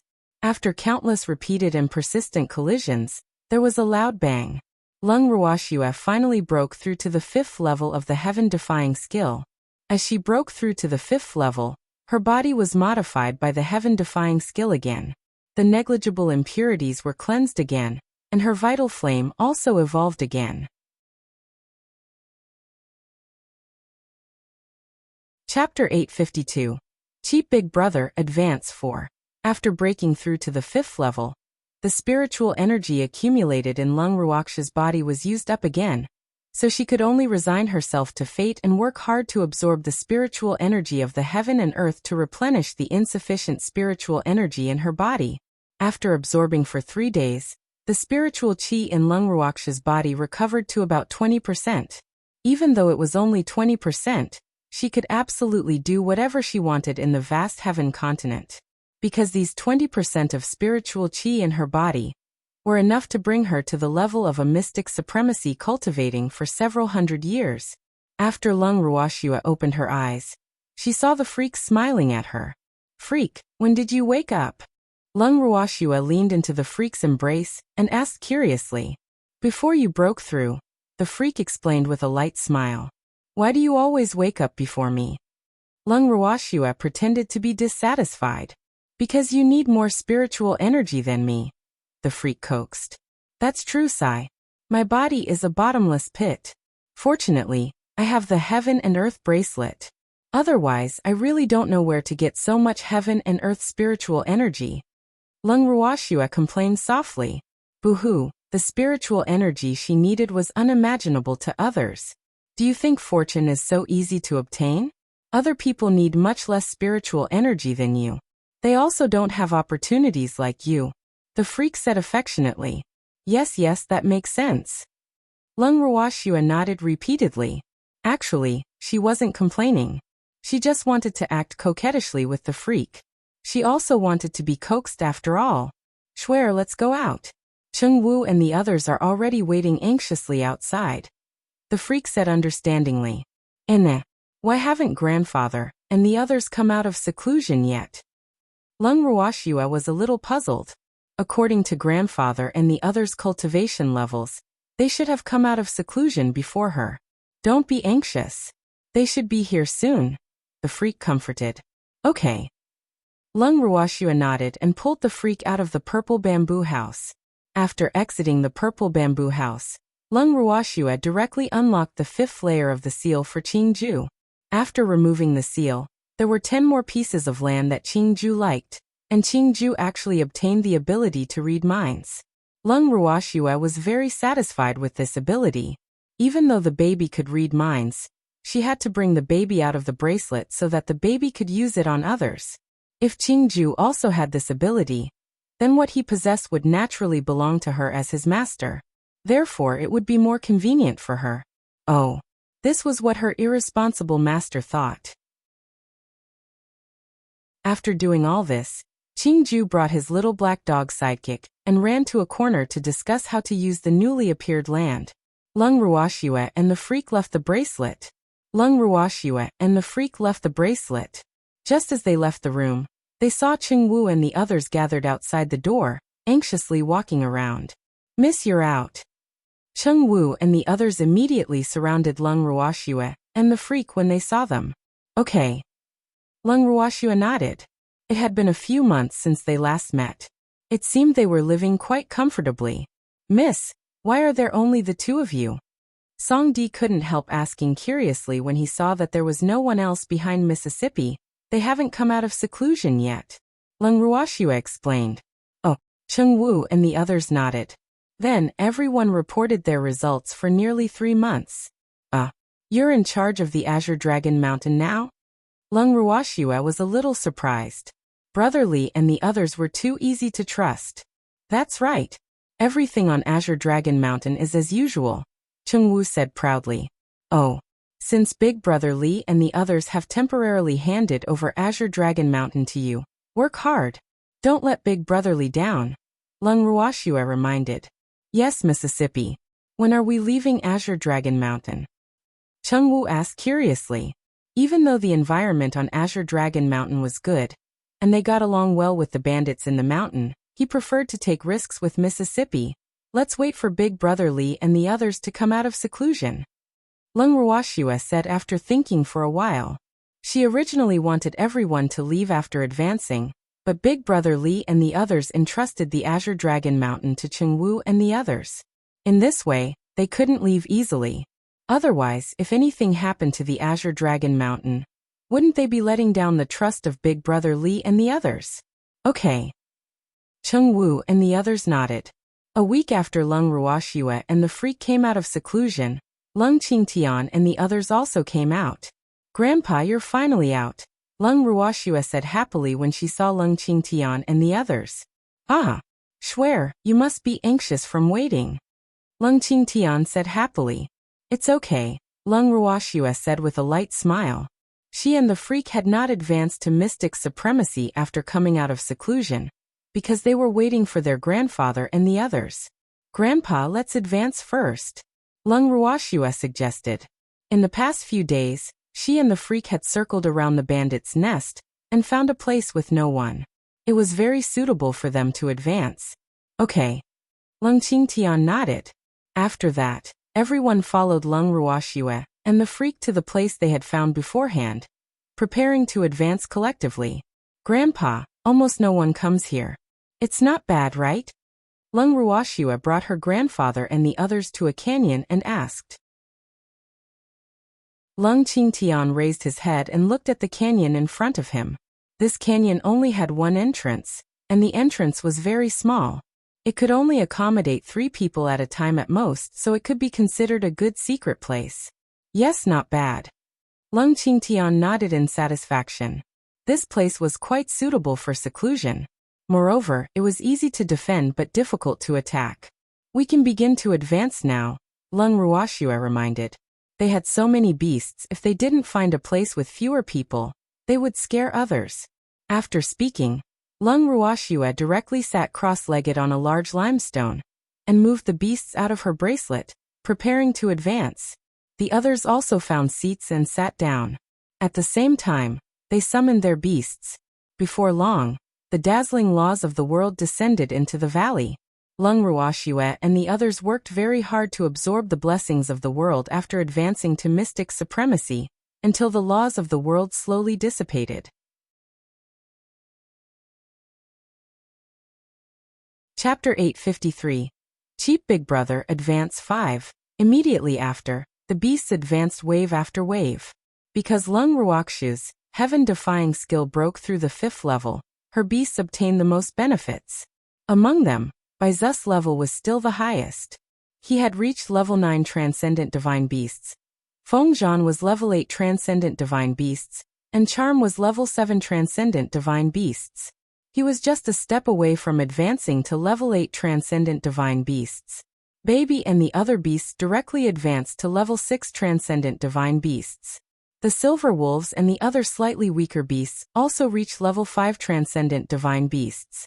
In short, Leng Ruoxue was still the biggest winner in this advancement. At the same time, the advancement of the beasts also brought her huge benefits. As for the others, they naturally had their own gains. In short, everyone was happy. After Leng Ruoxue and the others finished their advancement, everyone celebrated, and then temporarily stayed in Azure Dragon Mountain. A month after their advancement, Lin Liang and the others finally came out of seclusion. Everyone chatted for a while, then Leng Ruoxue brought them to the canyon they had advanced to. When Lin Liang and the others came out of seclusion, each of them advanced 2 levels consecutively and directly became mystic supremacies. I say, no wonder you old fellows can't bear to come out of seclusion. So you're all waiting to directly advance to mystic supremacy, Leng Qingtian said in realization from the bracelet. Hehe, we were also forced into a corner. Who asked you to cultivate too quickly? Wouldn't we be dragging you down if we don't work hard? Lin Liang said matter-of-factly.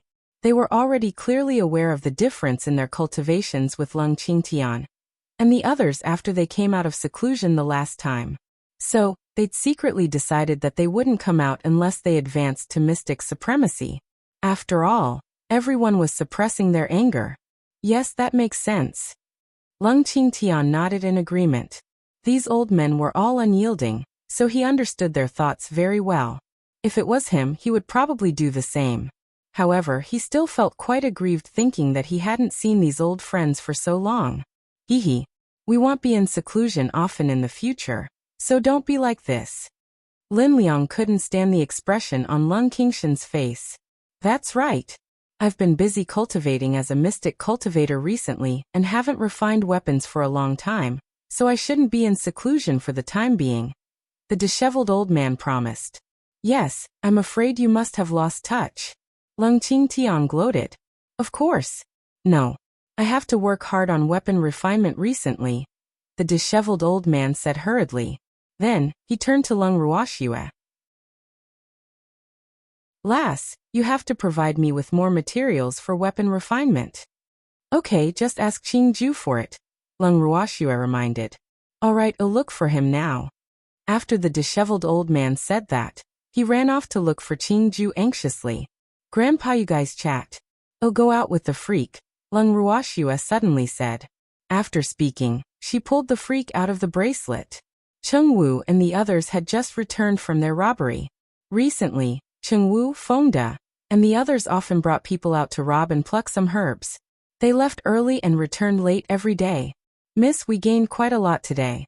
Fengde raised the storage ring in his hand and said as if he was presenting a treasure. You robbed something good? Leng Ruoxue asked curiously. How can there be good things? The people who come to the Azure Dragon Mountain are afraid that they will be robbed by bandits. They won't bring any valuable things at all. Alas, it's not easy to be a professional bandit. If things go wrong, they will starve to death. Fengde said sympathetically. They didn't know if they didn't enter this line of work. It was also very difficult to be a bandit. Fortunately, the bandits in the Azure Dragon Mountain weren't short of money, and only treated robbery as a boring game. Otherwise, they would have starved to death long ago. What did you get? Leng Ruoxue was puzzled. We dug up a lot of herbs of good quality and also found some rare ores, Fengde said happily. They might not be alchemists or weapons masters, but because of Miss, they had a certain understanding of herbs and ores. Ever since they came out of seclusion, they would wander around the mountain when they had nothing to do, robbing and picking herbs as a dragon. That's right. Leng Ruoxue took the ring and looked at it. Then she placed the ring into the bracelet and handed it to Qingju. Fengde, Grandpa Lin and the others have also advanced to mystic supremacy. Let's celebrate tonight. Prepare yourselves well. Leng Ruoxue instructed. Okay. Miss, are you still in the space? Fengde asked. No, just outside, Leng Ruoxue said after some thought. Then she handed Fengde a ring containing the food she had prepared beforehand. Okay, let's go get ready, Fengde said and left. At night, Fengde and the others lit a few bonfires in the open space in front of the house and roasted the packed fish and meat on the fire. After all the food was ready, Leng Ruoxue and the others sat around the empty space and started eating. It smells so good. A familiar voice suddenly sounded in everyone's ears halfway through their meal. Big Brother Li, you're out of seclusion. Leng Ruoxue said in surprise. Yes. Hee. Li Zhong said with a smile. He did not stand on ceremony and directly picked up a piece of grilled golden meat to eat. I came out after a few months of seclusion, and my cultivation improved slightly. You must be anxious, Li Zhong said understandingly. He knew that Leng Ruoxue and the others had other things to do. However, because they didn't come out of seclusion, the Azure Dragon Mountain was leaderless, so they didn't leave. Thinking of this, his heart couldn't help warming. No, the environment of Azure Dragon Mountain is good. There are clear mountains and clear waters, and there are countless herbs. Why are we in a hurry to leave? Leng Ruoxue said honestly. They had gained quite a lot after staying in Azure Dragon Mountain for a few months. That's good. Li Zhong smiled foolishly. Big Brother Li, when are the other brothers coming out of seclusion? Leng Ruoxue asked curiously. The spiritual energy in this Azure Dragon Mountain was very good. Moreover, there was a spirit vein under the ground where the bandit's nest was. Therefore, if they didn't have the heaven and earth bracelet, this was a good place to cultivate. I'm afraid they won't be able to come out for a while, Li Zhong said after some thought. Oh, this is a good place to cultivate. You should treasure it. Leng Ruoxue nodded. Yes, this might have been discovered by our Li family's ancestor, but if that ancestor wasn't powerful, he probably wouldn't have been able to protect this Azure Dragon Mountain. Therefore, we will let the ancestors down if we don't cultivate properly. Li Zhong nodded. That's right, big brother Li. There's no banquet that doesn't end in this world. Since you've already come out of seclusion, then we'll leave tomorrow. We'll meet again. Leng Ruoxue said bluntly. This was something she had long planned. Okay, I know Sister Schwer has other things to do. Big brother won't force you to stay since you want to leave. However, you have to remember that this Azure Dragon Mountain will always be your home, and you are welcome to return anytime. Li Zhong said very sincerely. Yes, big brother forgot that I still have your Green Dragon Mountain's token in my hand. You can come anytime you want. Leng Ruoxue reminded. Hee. That's right. Sister Schwer, if there's anything in the future that requires big brother's help, send a letter to big brother. Big brother won't refuse, Li Zhong reminded. Okay, I won't stand on ceremony with my brother, Leng Ruoxue promised. Because of Li Zhong's unexpected appearance, this meal actually became everyone's farewell banquet in the end. However, everyone was still very happy. After dinner, Feng De and the others were basically drunk and directly lay down to sleep. Li Zhong was brought back to his residence by his subordinates. The next day, when Feng De and the others woke up, it was almost noon. They had a simple meal and planned to go on their way. Outside Leng Ruoxue and the others' residence, one of Li Zhong's subordinates was ordered to send Leng Ruoxue and the others off. Miss, our big boss gave this to you. The subordinate handed her a ring. Where is big brother Li? Leng Ruoxue took the ring and looked at it. She couldn't help asking in surprise. This ring was actually filled with herbs of the heaven and earth treasure level. This farewell gift was really too precious. Leader isn't awake yet. He instructed me to prepare it before bed yesterday. I hope Miss Leng is satisfied, the subordinate said. I'm very satisfied. Thank you. Help me pass this to big brother Li. Leng Ruoxue also handed over a ring. She naturally wouldn't take someone else's things for nothing, so she secretly instructed Qing Ju to prepare a generous gift. Okay, Miss Leng, I'll send you down the mountain. No need, go take care of brother Li. We can find the way. After Leng Ruoxue finished speaking, she left the bandit's den with everyone.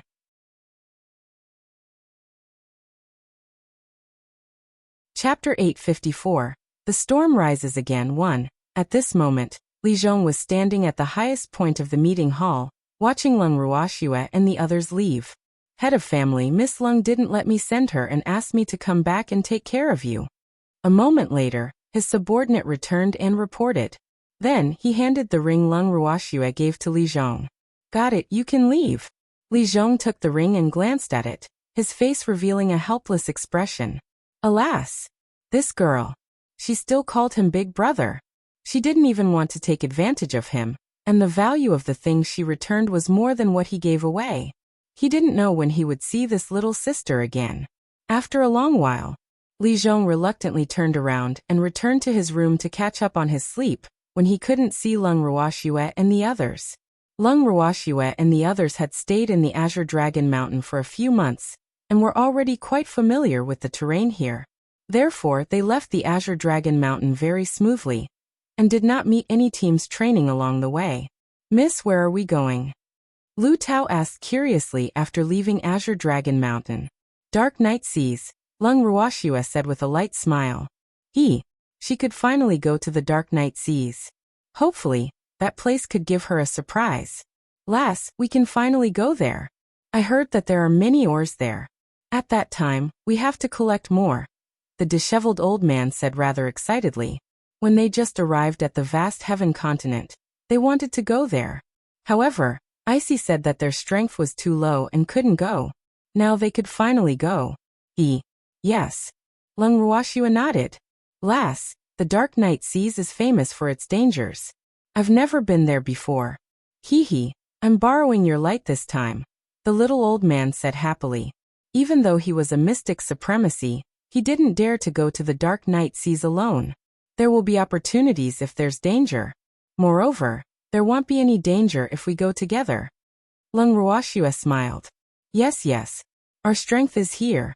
It would be unreasonable if we encounter danger. The little old man nodded in agreement. Everyone chatted happily as they walked. Unknowingly, they had already walked thousands of meters out of the Azure Dragon Mountain. Leng Ruoxue saw that the place was very spacious, so she let the little peacock out and drove them towards the Dark Night Seas. The Dark Night Seas was very far from the Azure Dragon Mountain. Not only did they have to fly closer to 10 cities, but they also had to pass through 2 mountains and finally reach the vast plain before they could reach their destination. That was also the only entrance to the Dark Night Seas that they had to pass through. Therefore, if they wanted to go to the Dark Night Seas, it would take at least 20 days or a month if it was slow. Due to the long journey, Leng Ruoxue and the others were not in a hurry either. They flew and stopped along the way, and they would even stop to stay for a few days if they encountered a city they liked. And the city they were in now was a very famous city in the vast Heaven continent. It was called Green Cloud City. Even though the city was not big, the advantage was that the environment was good, the people were simple, and it was a good place to settle down. Green Cloud City was a city beside a mountain and sea.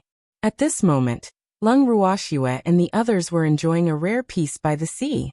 Fengde brought his subordinates and brothers to the sea to fish for seafood. After a long time, Fengde and the others finally came ashore from the sea. Miss, we're back. Peach couldn't help shouting as soon as she came ashore. Leng Ruoxue, who was lying on the recliner and basking in the sun, raised her eyes slightly and looked at them. However, when she saw the thing in Fengde and the others' hands, 2 drops of cold sweat couldn't help dripping down her forehead. Didn't these people go to the sea to catch seafood? Then what were they carrying? Miss, we're back.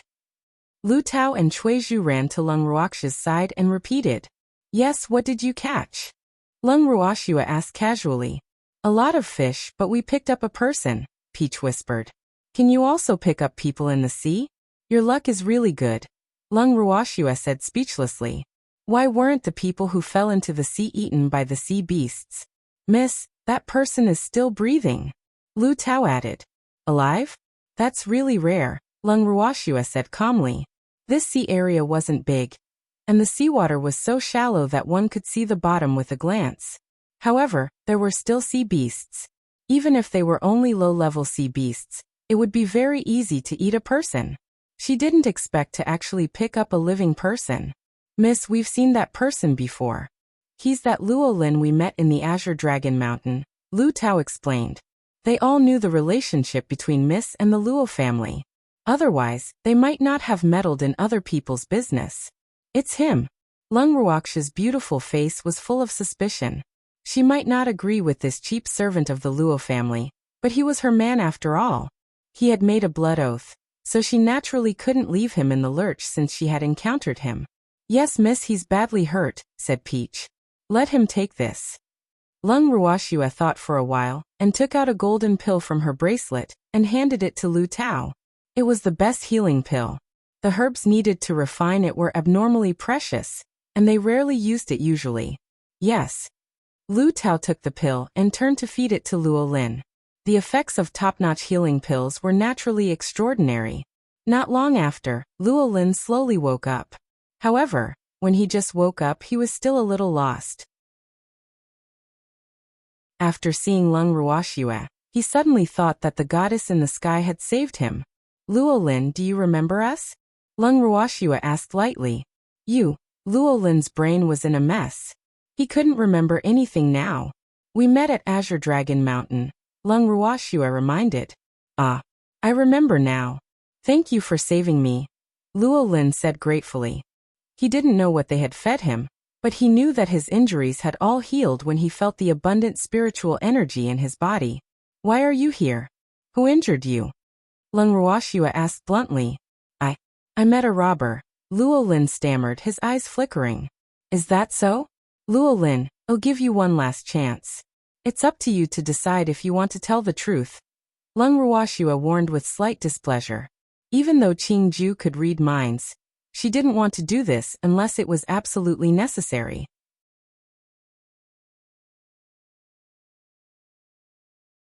Chapter 855. The storm rises again too. My Luo family was besieged. It wasn't easy for me to escape. Luo Lin's heart tightened because of Leng Ruoxia's words. He couldn't help telling the secret he wanted to hide. However, he was a little choked up halfway through. Who? Leng Ruoxua suppressed her anger and asked. Damn it, one had to look at the owner before beating a dog. How dare he touch her people? He was really tired of living. Miss, thank you for saving me. It's better if you don't know about this. Luo Lin regretted speaking about the Luo family. Alas, he didn't want to implicate them. After all, these people were his benefactors. The other party is very powerful. I don't want to implicate you, Luo Lin added under Fengda and the others' unfriendly gazes. Implicate us? Could it be the Lan and Leng families that attacked the Luo family? Fengda asked curiously. No. Luo Lin was a little speechless. How could a super family take a fancy to their Luo family? Then what are you afraid of? Fengda said resentfully. He really wanted to kick Luo Lin twice for his displeasure. I'm afraid I'll implicate you. The other party is very fierce. If I know that you saved me, I'm afraid you'll also be in trouble, Luo Lin said honestly. Those people were probably looking for fish that had slipped through the net all over the world now. TCH, I've never been afraid of trouble that I shouldn't be afraid of. Brat, tell us quickly who attacked the Luo clan, so that we can avenge you. Fengda coaxed. You're willing to take revenge for me? Luo Lin was pleasantly surprised and touched. Alas, he had tasted the coldness and warmth of human relationships since the Luo family's accident. The families that were on good terms with the Luo family in the past either avoided him or refused to cooperate. He didn't expect these people who had only met him once to be willing to take revenge for him. Nonsense. Why else would we ask you these questions? Fengda roared angrily. This kid had to train well. His words were too blunt. He was anxious. I appreciate your kind intentions, but there are so few of you who can't help me. After the joy, Luo Lin calmed down. Brat, are you looking down on us? Let me tell you, if we can't help you, then no one in this world can help you. Fengda roared furiously. He and his companions had always been straightforward with each other, saying whatever was on their minds. Therefore, the lack of communication with Luo Lin made him want to beat someone up. Thank you. I'm very grateful for your kind intentions, but you can't help me. The only person who can help the Luo family is our master, so I have to find my master. I'm sorry, I'll take my leave. Luo Lin got up from the beach and turned around, planning to leave. He knew that if he was with them, these people would be implicated by him if the enemy found him. Stop right there. Are you looking for Leng Ruoxua? Leng Ruoxua roared uncontrollably. You know my master? Luo Lin said with some surprise. Master's reputation was very resounding in the boundless heaven continent a few years ago. However, in the recent few years he disappeared without a trace. Furthermore, there were very few news of Master's matters. Therefore, wanting to look for Master was no different from finding a needle in a haystack. Therefore, seeing his benefactor knowing his master, he was surprised in his heart. However, he did not dare to have too much hope. Yes, Leng Ruoxua said lightly. How could she not know her? Then do you know the whereabouts of my master? Luo Lin hesitated and finally asked. I know. Leng Ruoxua nodded. It was right in front of her. Can you tell me? Luo Lin asked expectantly, excited. I'm Leng Ruoxua. Leng Ruoxua said helplessly. Ah. Luo Lin was a little dumbfounded. I say, you silly boy. Think about it. If we had never known you, why would we be so enthusiastic to avenge you? Fengda said helplessly. This boy was most likely scared silly by others. You. Are you really Leng Ruoxua? My master of the Luo family? Luo Lin, who only regained his senses after a while, said in disbelief. I'm Leng Ruoxua. Your Luo family has also sworn a blood oath to me to be my servant. However, the Luo family doesn't seem to be willing to have me as their master, so I don't want to force it. In short, you can only be considered strangers who have a blood oath with me. Leng Ruoxua explained calmly. Master, the Luo family only recognizes you as their master, Luo Lin said with a bitter smile. He knew that the Luo family and master's relationship was not very harmonious, so he did not know what to say. Let's not talk about this first.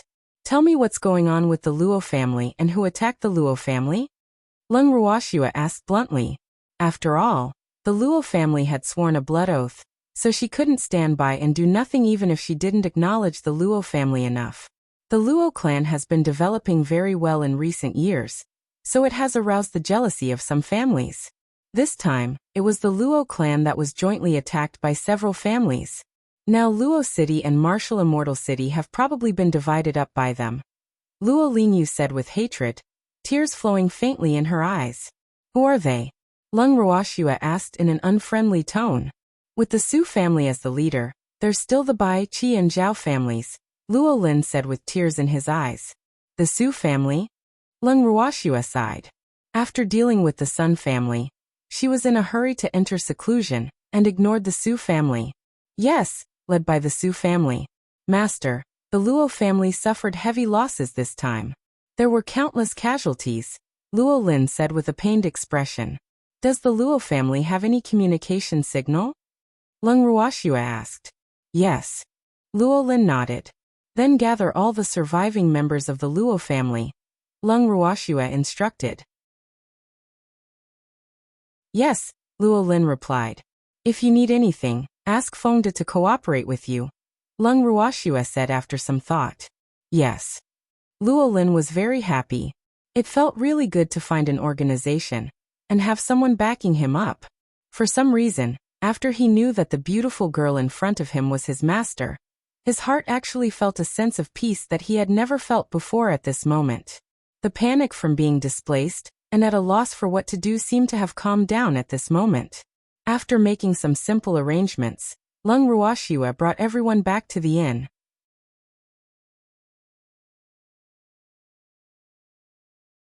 Chapter 856. The Storm Rises Again 3. A few days later, Leng Ruoxua met the heavily injured Luo Xian and Luo Fei father and son. She also learned more about the inside story from them. However, the more she knew, the angrier she became. This was because this actually involved some people from the Leng family, and these people were most likely here for her. In the guest room, the freak hugged the silent Leng Ruoxua and comforted her gently. Swear, there's no need to be so angry over a few clowns. Just kill them. Yes, looks like we're still too kind. Leng Ruoxua nodded in agreement. Fengde and the others will definitely be happy now, the freak teased with a light smile. We'll take action when they return, Leng Ruoxua said after some thought. She sent Fengde and the others to look for the Luo family members who were still alive. However, almost 10 days had passed, and Fengde and the others had yet to return. Okay. By the way, the injuries of the Luo father and son should be almost healed, right? The freak asked. Yes, your injuries are healed, but your body is still a little weak. You have to rest for a few days, Leng Ruoxua said. The father and son had been injured for too long and hadn't received timely treatment, so their foundation had been injured. Just as the two of them were chatting, there was a knock on the door. The freak stood up and went to open the door. Miss, we're back. Fengde and the others couldn't help but shout as soon as they entered the room. Why did you guys take so long? Leng Ruoxua was puzzled. This place was at most 3 days away from Luo City. Miss, we stayed in Luo City and Martial Immortal City for a few days to understand the situation there. Moreover, we rescued many Luo family members who were locked up by them, Fengde explained. Oh, Leng Ruoxua nodded. Miss, the Su family is really ruthless. I don't know what to say about the Luo family members who were arrested, Fengde said angrily. Tell me. Leng Ruoxua was very calm. She had already guessed that the Luo family, who had fallen into the hands of the enemy, would not have a good life. The men of the Luo clan had their meridians crippled, and the women were. Fengde really couldn't continue. How many people were captured alive? Leng Ruoxua asked lightly. Less than 100 people, and the ones who survived are all men, Fengde explained. They only saw the corpses of the women from the Luo clan, and the men were tortured beyond recognition. What about those who weren't caught? Leng Ruoxue continued to ask. After we left the Luo clan's secret signal in Luo City and Martial Immortal City, only 30 people from the Luo clan came to seek refuge. Furthermore, they were all injured. Fengde was very helpless. Let's settle them down. After they recover, we'll go to Luo City and Martial Immortal City, Leng Ruoxue instructed. Yes. Miss, the old ancestor of the Luo clan wants to see you, Fengde said again. Oh, let him in. Leng Ruoxue nodded. Yes, Fengde answered and left. Soon he brought in an old man in ragged clothes. The old man knelt on the ground with tears in his eyes as soon as he saw Leng Ruoxue. He cried, Master, our Luo family is gone. Ooh, I've let Master down. Where there's life, there's hope. The Luo family didn't die, why are you crying? Leng Ruoxue pretended to reprimand. In her mind, as long as there was still a breath left, there was hope for revenge. Moreover, it was not too late for a gentleman to take revenge. Even if he couldn't take revenge now, he would one day. Therefore, the most important thing was for someone to live. If everyone was gone, there would naturally be no hope for revenge. Master is right. The old ancestor of the Luo clan wiped his tears and said with some embarrassment. Ooh. He had lived for such a long time, but he was actually not as clear-minded as a little child. Alas! Otherwise, how could she be their master? Thinking of this, his heart couldn't help becoming bright. Moreover, he believed that as long as his master was around, there was nothing he couldn't take revenge for. Get up. You don't have to kneel. Leng Ruoxue didn't like to see such an old man kneeling in front of her while crying. It felt strange. Yes. The old ancestor of the Luo clan stood up obediently, but he kept bowing to show his absolute respect for Leng Ruoxue. Do you have any plans? Leng Ruoxue probed. Master, I want to avenge the Luo clan's dead clansmen. Please help me, the Luo clan's old ancestor pleaded. He knew that no one could help him now except for Master. He might not know Master's true strength, but he was confident that Master could definitely seek justice for the Luo clan. There's no problem with taking revenge. However, have you ever thought that even if you take revenge, with your Luo family's current strength, you probably won't be able to have a foothold in the boundless heaven continent either? I have to leave this world sooner or later. If the same thing happens again next time, I'm afraid I won't be able to do anything, Leng Ruoxue reminded. After advancing to mystic supremacy, she was clear that she wouldn't stay in this world for long. This time, she could help the Luo family take back everything that they had lost. However, if the Luo family couldn't defend it, they would lose it sooner or later. Please enlighten me, Master. The old ancestor of the Luo clan was very respectful. I'll only give you 10 years. You have to rely on yourselves to develop the Luo family, Leng Ruoxue said indifferently. The Luo family had a blood oath with her that they would never betray her, so she was very willing to give them a chance. However, whether they could grasp it depended on themselves. 10 years? Master, you know our Luo family's current appearance.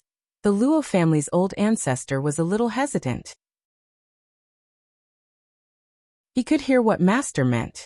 If the Luo family could not do anything in 10 years, Master would not be able to help them. However, with the Luo family's current situation, forget 1 decade, even 10 years would be very difficult to recover. Furthermore, even during the Golden Age, the Luo family's strength in the boundless heaven continent could only be considered above average. Therefore, he felt that 10 years was simply not enough. Since I've given you 10 years, I'll naturally provide all of your help. As for the injured clansmen, you don't have to worry. I'll treat them. After taking revenge this time, you just have to focus on developing the Luo clan, Leng Ruoxue explained.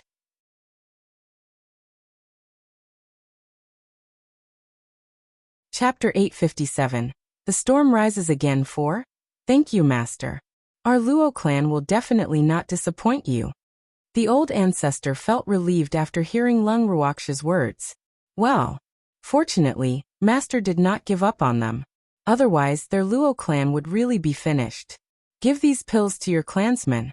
We'll take revenge after they recover. Leng Ruoxue took out a few bottles of pills from her ring and handed them to the Luo clan's old ancestor. Thank you for the reward, Master. the old ancestor of the Luo clan said happily. He bowed to Leng Ruoxue and left the room. Shuer, are you planning to accept these servants?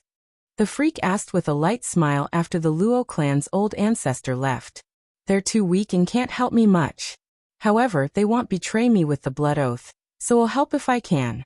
As for the future, it'll depend on their Luo family. Leng Ruoxue said softly. And they are indeed too weak now. However, they hugged this big tree of yours, destined to have a place in the boundless heaven continent. The freak said knowingly. It's a little too early to say this now. What if the Luo family is a hopeless situation? Moreover, acknowledging me as your master might not be a good thing for the Luo family, Leng Ruoxue said faintly. She had many enemies. If the Luo family couldn't protect themselves, it would cause a sect-destroying disaster. Someone from the Leng family was also involved in this matter. She didn't know if it was because of her Sai. Shuer, don't think about this. Let's go out and take a walk. The freak changed the topic. He didn't want to see Shuer unhappy. Okay. Leng Ruoxue nodded. And then the two of them left the restaurant. 3 days later, the injuries of the Luo family members had already healed with Leng Ruoxue's medicinal pills. Not only that, but their strength had actually increased. This made them wild with joy, and the hatred that had lingered in their hearts for the past few days was slightly relieved. At the same time, they saw hope for revenge, and even had a trace of anticipation for the Luo family's future. Among the Luo family, other than Luo Xian and his son and Luo Lin, it was basically the first time everyone had seen their master. However, just this time, their admiration for Leng Ruoxue had risen to an unprecedented height. Right now, they were blindly obedient to Leng Ruoxue. If Leng Ruoxue said one, they would not say two. They would do whatever she asked them to do and were extremely obedient. At the entrance of the restaurant, Leng Ruoxue looked at the Luo family members who had recovered well and said with a faint smile, Let's go. Let's go to Luo City first. With that, everyone sat on the back of the little peacock that had been waiting by the side. After everyone sat down, the little peacock flapped its wings and rushed into the clouds. After flying for 2 days, Leng Ruoxue and the others arrived in Luo City. At this moment, Luo City had already been occupied by the Bai and Zhao families. The city gate was also plastered with portraits of the Luo family. After the little peacock landed at the city gate, Leng Ruoxue and the others jumped off the little peacock's back and walked directly towards the city gate. Guards! It's the Luo family. Hurry up and report to the city lord. The guards who had recognized the Luo family roared at the top of their lungs before Leng Ruoxue and the others approached. Immediately, the city gate was in chaos. The guards even turned around and returned to the city. At the same time, the city gate was slammed shut with a loud bang. The guards in the city ran to the city wall and looked down at them. Leng Ruoxue looked at the guards' reactions with a black face and was a little speechless. What did they mean? Shouldn't they be the ones afraid in the eyes of these guards? Why were these guards like frightened birds? Well, this reaction was really too strange. You demons, the city lord won't let you go. You're dead meat. A guard roared bravely, but his trembling body revealed his fear. Demon? Did I hear wrongly? Leng Ruoxue didn't expect these guards to have such great ability to distort the truth. Wasn't the person being tortured from the Luo family? Why did they become demons instead? Humph. This was obviously the villain complaining first. Demon, I didn't expect you to still dare to come back. Humph. The city lord has already set up an inescapable net and is waiting for you, the guard continued. However, his head was hit ruthlessly. Sai, why did you hit me? The guard glared at the person who hit him and said unhappily, You idiot, who asked you to say this? That person roared uncontrollably. Didn't you say that we can't lose in terms of imposing manner? The guard was very aggrieved. Are you done discussing? Leng Ruoxue looked at the guards who were out of line, and large beads of sweat rolled down her forehead. What do you want? The guard asked nervously. Ooh, this woman gave him a lot of pressure. Of course we want to enter the city. If you know what's good for you, quickly open the city gate. Otherwise I will have to use force. Leng Ruoxue said politely before resorting to force. You. How dare you? The city lord won't let you go. The guard carried the city lord out when he heard that. It doesn't matter. Today will be their death date, Leng Ruoxue said nonchalantly. She couldn't be bothered to talk nonsense with them anymore, and directly moved Lao Mao and the pythons out of the bracelet. The two hairy beasts had already acknowledged him as their master before the disheveled old man advanced. Therefore, after the disheveled old man advanced, they also advanced to level 7 transcendent divine beasts. However, because they were already used to living in the space, they stayed in the space after recognizing him as their master. Mississippi. Two hairy beasts and the pythons called out affectionately after coming out. Okay, attack the city, Leng Ruoxue ordered directly.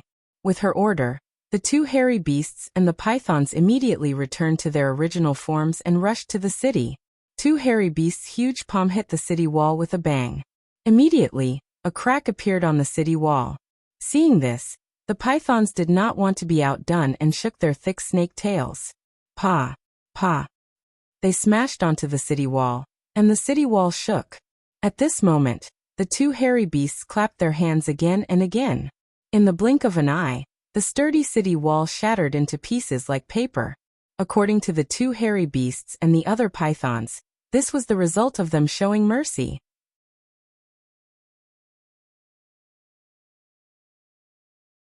Chapter 858. The Storm Rises Again 5. Ah! The guards on the city wall fell from high ground as the city wall fell. Leng Ruoxue and the others directly ignored these small fries, stepped on the ruins of the city wall, and walked in with large strides. After entering Luo City, Leng Ruoxue realized that the city was a little bleak. There were pitifully few pedestrians on the streets.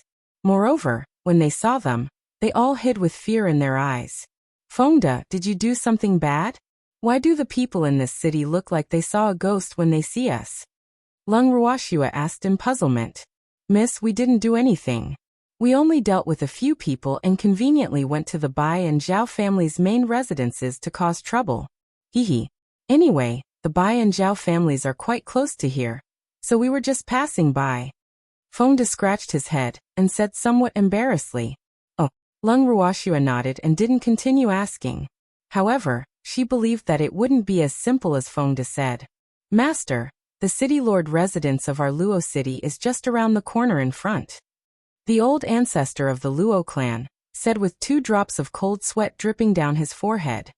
He knew better than anyone how much of a slander Fengde's words were, because he had seen it with his own eyes. It was really too violent. His heart was still trembling when he recalled it until now. Yes, that's also the Luo family's main residence. Leng Ruoxue said understandingly. Yes, Luo Xian said sadly. To the entire Luo clan, this matter was both a disaster and a great humiliation. Thus revenge was necessary. Everyone chatted as they walked. Soon they arrived at the city lord residence. At this moment, the city lord residence had already received news of their arrival, so they had long entered a highly alert state. Oh. Looks like you're all ready. Leng Ruoxue looked at the Bai and Zhao families gathered at the entrance of the city lord residence, and said with a light smile. Are you a helper from the Luo clan? A middle-aged man asked. No, Leng Ruoxue replied lightly. Leave Luo City immediately if you're not. I can't bear to hurt a beauty like you. The middle-aged man said wretchedly, his eyes revealing a perverted glint. Do it. Leng Ruoxue didn't want to waste time with them, so she ordered directly. Yes. Fengde and the others replied. After that, they swarmed forward and casually found an opponent to beat up. After they were done, they directly released their profound techniques to annihilate their opponent. Just like that, in less than half an hour, the Bai and Zhao families' allied forces disappeared from the boundless heaven continent without any strength to resist. Fengde and the others were still somewhat unsatisfied because in their eyes, these two families were too ungovernable. The matter in Luo City was resolved so quickly that the Luo family couldn't help but be dumbfounded. They knew that their master's subordinates were very strong, but they didn't expect them to be so powerful. How could they bear this? If the Luo family had such strength, how could they still be bullied so badly? However, with a master like Leng Ruoxue, The Luo family believed that sooner or later, they would stand at the peak of the boundless heaven continent. However, they were also a little troubled now because Master's subordinates were too formidable. This made them very uneasy in their hearts. What if Master despised them? Thinking of this possibility, the Luo family was a little conflicted. I said I would give you 10 years. Leng Ruoxue couldn't help but remind them when she saw the depressed expressions on the Luo family's faces. That's right. The Luo family members immediately perked up when they heard Leng Ruoxue's words. They might not be able to help their master now, but they believed that they would definitely become his right-hand man one day. So they couldn't wallow in self-pity. They had to have enough confidence. Thinking of this, their mood immediately became high. Let's go. We'll get rid of the Bai and Zhao families completely, and then go to Martial Immortal City. Leng Ruoxue instructed when she saw the Luo family's aura rise. Yes, the Luo family answered in unison, their spirits high. Let's go. Leng Ruoxue ordered. Then everyone sat on the little peacock's back and flew straight to the Bai and Zhao families' main cities. After arriving at the main city of the Bai and Zhao families, Leng Ruoxue and the others didn't waste any energy at all to clean up the Bai and Zhao families. Then they went to Martial Immortal City. Martial Immortal City was similar to Luo City. The city gate was also heavily guarded. However, the guards guarding the city were also panicking when they saw them. Then, they abandoned the city gate and fled in a hurry. The Su family and the Qi family are really cowards. How dare they surround others with this little guts? I really don't know who borrowed their guts. Fengde said with a face full of disdain. Haha, that's right. Chengwu echoed. Little Peacock, fly directly to the city lord residence. Leng Ruoxue instructed. They were not unfamiliar with the city lord residence of Martial Immortal City. After all, they had stayed there for a few days. Yes. The little peacock nodded and flew directly over the city wall towards the city lord residence. When they arrived at the city lord residence, they saw the door of the city lord residence open wide, but there was no one at the door. Leng Ruoxue and the others were puzzled when they saw this situation. Little Peacock, fly in and take a look, Leng Ruoxue said after some thought. Yes. The little peacock flew directly into the city lord residence after receiving Leng Ruoxue's order. After patrolling around, it finally found a few Martial Immortal City guards in a corner. A few guards were curled up in a corner. When they saw Leng Ruoxue and the others, their bodies trembled like fallen leaves in the wind. Let me ask you, where is the current city lord of the city lord residence? Leng Ruoxue asked speechlessly. Why did these guards look like they saw a ghost when they saw Fengde and the others? Could it be that the guards at the city gate were all for outsiders to see? No. A guard said with a trembling voice, not daring to look up at all. Where did you go? Leng Ruoxue asked lightly. I don't know where I'm going, the guard stammered, his words a little unclear. Damn it, my young miss asked you a question. How dare you not answer honestly? Fengde roared, scaring the guards into hugging each other. Should have returned to Sucheng and Qicheng. Boo. You killing gods are too terrifying. They didn't dare to stay here anymore, so they ran away. The guard's eyes were filled with tears as he sobbed. Let's go. Leng Ruoxue was very helpless. She had already asked Qingju to search Martial Immortal City. There was indeed no trace of the Su and Qi families. It seemed like they had really been scared away by Fengde and the others. Well, she only knew today that her subordinates actually had such power. Killing God. The little peacock received Leng Ruoxue's order and looked at the trembling guards with disdain. It directly threw a mystic technique and flapped its wings to fly away. After flying for nearly a day, the little peacock brought Leng Ruoxue and the others to Qi City. It was night when they arrived in Qi City, so Leng Ruoxue ordered the little peacock to fly directly over the city wall. Well, it was a little late. It was time for them to rest after cleaning up the Qi family, so they naturally had to end the battle quickly and not waste time on entering the city. Miss, we've arrived at the Qi residence, the little peacock said after finding the Qi family's main residence according to Leng Ruoxue's instructions. And Fengde, you haven't been to the Qi family before, right? Leng Ruoxue raised her eyebrows and teased. Not yet. We were afraid that Miss would be anxious. Otherwise she would come, Fonda said with slight regret. At this moment, the main entrance of the Qi residence was silent. However, looking down from the sky, the main residence was brightly lit and lively. The Qi family seems to be holding a banquet. Leng Ruoxue looked at the situation in the Qi family's main residence and said lightly, "Miss, how do we get in?" The little peacock asked curiously. Well, it meant to knock or smash the door. Just fly in directly. Master is busy. Let's not disturb her and go in ourselves, Leng Ruoxue said with a light smile. Okay, the little peacock said excitedly. Hee. It liked to enter uninvited. It felt more accomplished this way. With that, the little peacock flew directly over the Qi family's tall yard wall and landed in the main yard. Who is it? How dare you barge into the Qi family? The little peacock was discovered by the Qi family's guards as soon as it landed. Of course, it could not be ruled out as doing this on purpose. A troublemaker. Can't you tell? The little peacock blinked its big watery eyes and said innocently, How dare you? How dare you destroy the Qi family's territory? The guard said in disbelief.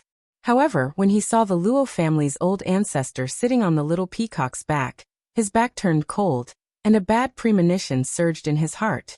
At this moment, he already knew that the Luo family was here to take revenge.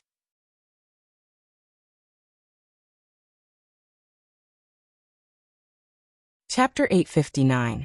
Returning to the Leng family 1. So what if it's the Qi family? Is the Qi family a tiger's den? Tell your patriarch that we're smashing the Qi family's territory. Fonda glared and roared loudly. Haha, that's right. Hurry up and let your patriarch come out to die. Lin Yuan echoed. How dare you? Our patriarch is entertaining guests. Don't be impudent. At this moment, a man rushed out of the main hall. When he saw Leng Ruoxue and the others, he roared in disdain. Esteemed guest? Then please come out and die together. Leng Ruoxue said with a light smile. She felt a few powerful auras in the main hall. They were probably helpers invited by the Qi family. It was just right to deal with them together. After all, in her eyes, whoever helped the enemy was her enemy. Don't regret it. The man threatened before turning around and returning to the main hall angrily. At this moment, a luxurious welcome banquet was being held in the main hall of the Qi family. The patriarch of the Qi family was sitting at the main table, his face full of charm. However, the strange thing was that he wasn't sitting in the main seat. Sitting on the main seat was a middle-aged man with a terrifying aura and a gloomy face. This man was around 40 to 50 years old, and his strength was unfathomable. On both sides of him sat two older men with strength and bearing that were slightly inferior to his. Other than that, the others sitting at the main table were all the elders of the Qi family. The Qi family's patriarch did his best to curry favor with the middle-aged man sitting in the chair. After a few glasses of yellow wine, the middle-aged man gradually smiled. Patriarch Qi, don't worry. I'll put in a good word for your daughter. However, the young master is stubborn. Recently, he hasn't even been willing to listen to many of his elders, so... The middle-aged man seemed to be in a dilemma. He stopped mid-sentence, his meaning self-evident. Third butler, don't worry. I won't treat you badly. If this matter is completed, you will all be the great benefactors of our Qi family. As for the matter with the Luo family, please extend a helping hand and lend our Qi family a hand. This old man will be endlessly grateful. The Qi family's patriarch was very tactful. After hearing the middle-aged man's words, he gave his subordinate a look. The subordinates beside him immediately sent a storage ring seeing this. The Qi family's patriarch handed the ring to the middle-aged man. The man took it and used his divine sense to scan it. Then he nodded with slight satisfaction, the smile on his face widening. Patriarch Qi, don't worry. I'll do my best regarding your daughter. As for the Luo family, you don't have to worry. The Luo family won't be able to overturn the sky with us around, the middle-aged man promised. He naturally had to be careful after obtaining such a huge benefit. However, he didn't expect the Qi family to be so generous. It seemed like they had paid a huge price this time. The man thought to himself, Hee. With the third butler, this old man can rest my heart in my stomach. The Qi family's patriarch was very good at currying favor. This flip of the conversation made the middle-aged man feel incomparably comfortable. However, his heart also ached a little because the blood loss this time was really not small. However, for the future of the family, he endured it. However, the host and guest didn't last long before the man who had just left Leng Ruoxue and the others with fierce words ran into the main hall and whispered a few words to the Qi family's patriarch. Immediately, the Qi family's patriarch's expression changed again and again. "Patriarch Qi, what happened?" the middle-aged man asked curiously. "Third butler, the remnants of the Luo family are here, and they even let us go out to die." The Qi family's patriarch's face was aggrieved, but he didn't dare to directly order these few people to help them teach the Luo family a lesson. Many people from the Qi family, who were sitting in the living room, had a drastic change in expression when they heard that the Luo family had come knocking on their door. This was because many of them had escaped death from Martial Immortal City and returned. The memories that Feng De and the others had left them back then were still as deep as a nightmare. They could not forget them even if they wanted to. "Oh, the Luo family isn't a threat. The Qi family can rest easy with us around. There's no need to be afraid," the middle-aged man said confidently. Since he had accepted the Qi family's money, he naturally had to stand up for the Qi family. "Third butler is right. I wonder how the Luo family outside will be dealt with. I hope Third butler can tell us," Patriarch Qi asked. "Leave it to us. Let's go out and take a look. We'll continue drinking after cleaning them up," the middle-aged man said. Then he was the first to stand up. After everyone stood up, he led everyone into the yard in large strides. In the yard, Leng Ruoxue and the freak were still sitting on the little peacock's back, while Feng De and the others stood around the little peacock and surrounded them. The Qi family's patriarch and the others happened to see this scene when they came out of the living room. "Luo Xian, how dare you come knocking on our door to die?" The Qi family's patriarch roared as he saw Luo Xian standing in the courtyard. "Isn't this just right? We don't want you to search for us all over the world." "Ah. No, it should be to guard against us like we're thieves," Luo Xian said mockingly. "Luo Xian, even if you talk big, you won't be able to erase the fact that you're about to die," the Qi family's patriarch said proudly, as if he could already see the Luo family's demise. Yes, these are also what I want to say to you," Luo Xian said calmly. "Why waste your breath on him? Just kill him." At this moment, the middle-aged man called Third Butler spoke impatiently. "Where did the Qi family invite a dog? Why didn't they tie it up a little?" Feng De said coldly, his eyes full of disdain. "Who are you from the Luo family?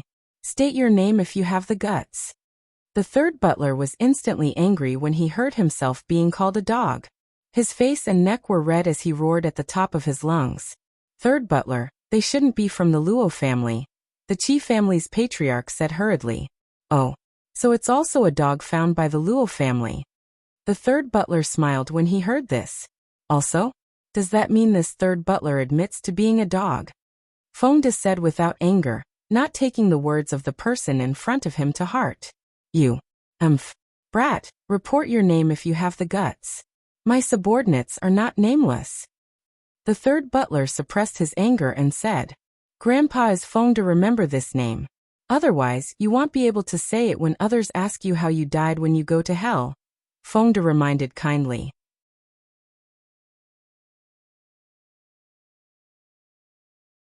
Chapter 860, Returning to the Leng family too? Good. "You Feng De, today I'll let you taste my power." The third butler roared and was about to attack, but he was stopped by Feng De. "Wait. I don't kill nameless people either. Grandson, tell me your name." Feng De said with a chuckle. "You. I'm the third housekeeper of the Leng family, Leng Qing. I'll make you a dead soul under my saber today."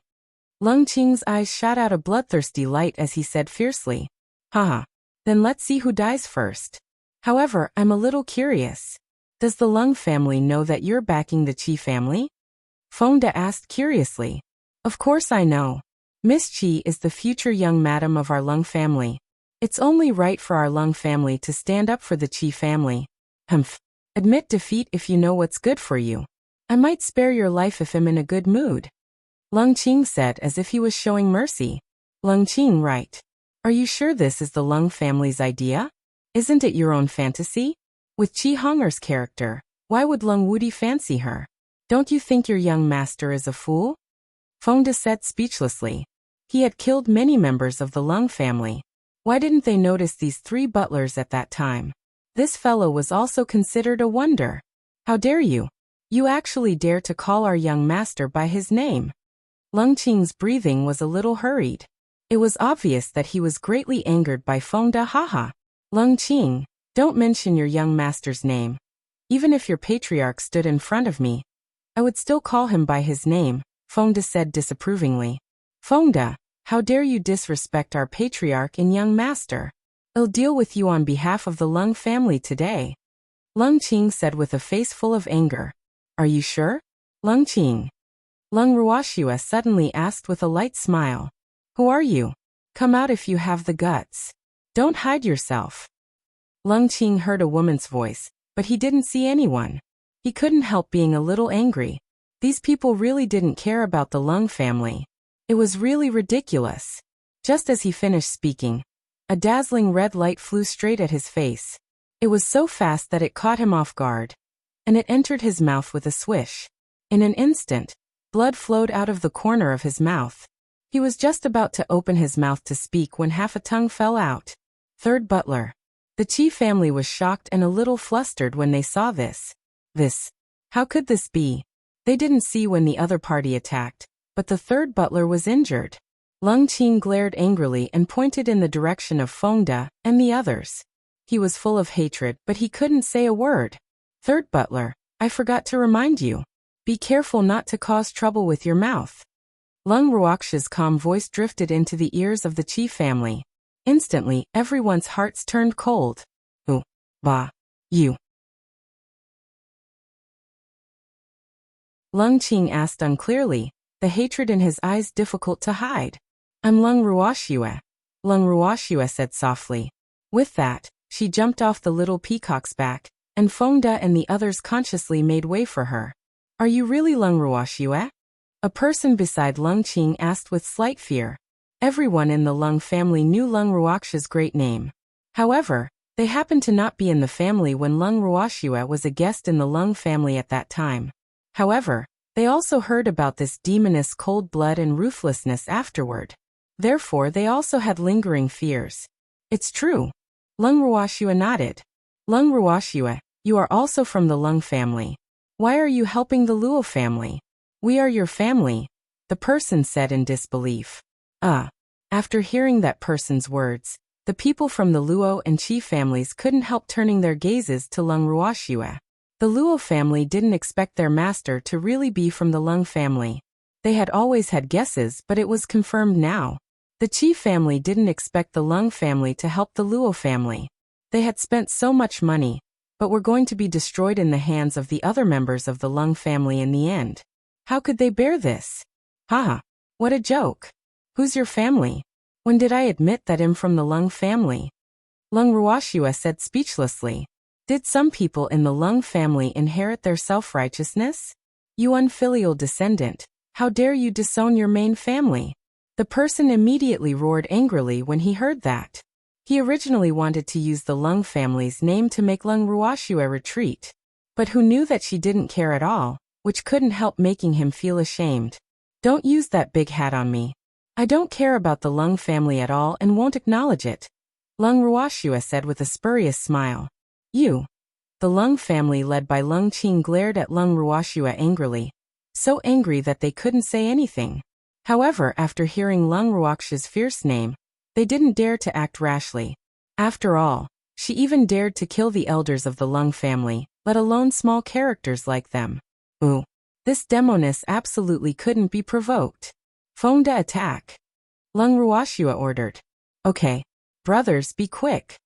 After Fengde said that, he went directly to Leng Qing. Leng Qing, who was not mentally prepared and was frightened by Leng Ruoxue's name, was unable to retaliate at all. He was quickly dealt with by Fengde. The people from the Qi family and the Leng family were not in the mood to fight at all under the powerful attacks of Fengde and the others. They were frightened and ran everywhere. However, no matter how fast they were, their fate was destined. Fengde and the others attacked fiercely, and the opponents whose strength were not on the same level were quickly eliminated. After cleaning up the Qi family and the helpers they found, Fengde and the others quickly cleaned up the battlefield. After that, everyone left the Qi family. However, they didn't forget to set a fire before leaving. After resting for the night, Leng Ruoxue and the others headed straight to the last destination, the Su family's main city the next morning. After arriving at the Su family's main city, Leng Ruoxue and the others didn't waste any time. They directly attacked and destroyed the Su family at lightning speed. Then they arranged for the Luo family. Following that, Leng Ruoxue led everyone to Proud Cold City where the Leng family was.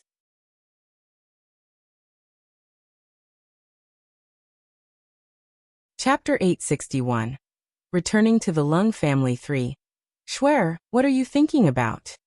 The freak looked at the thoughtful Schwer and asked curiously on the way to Proud Cold City.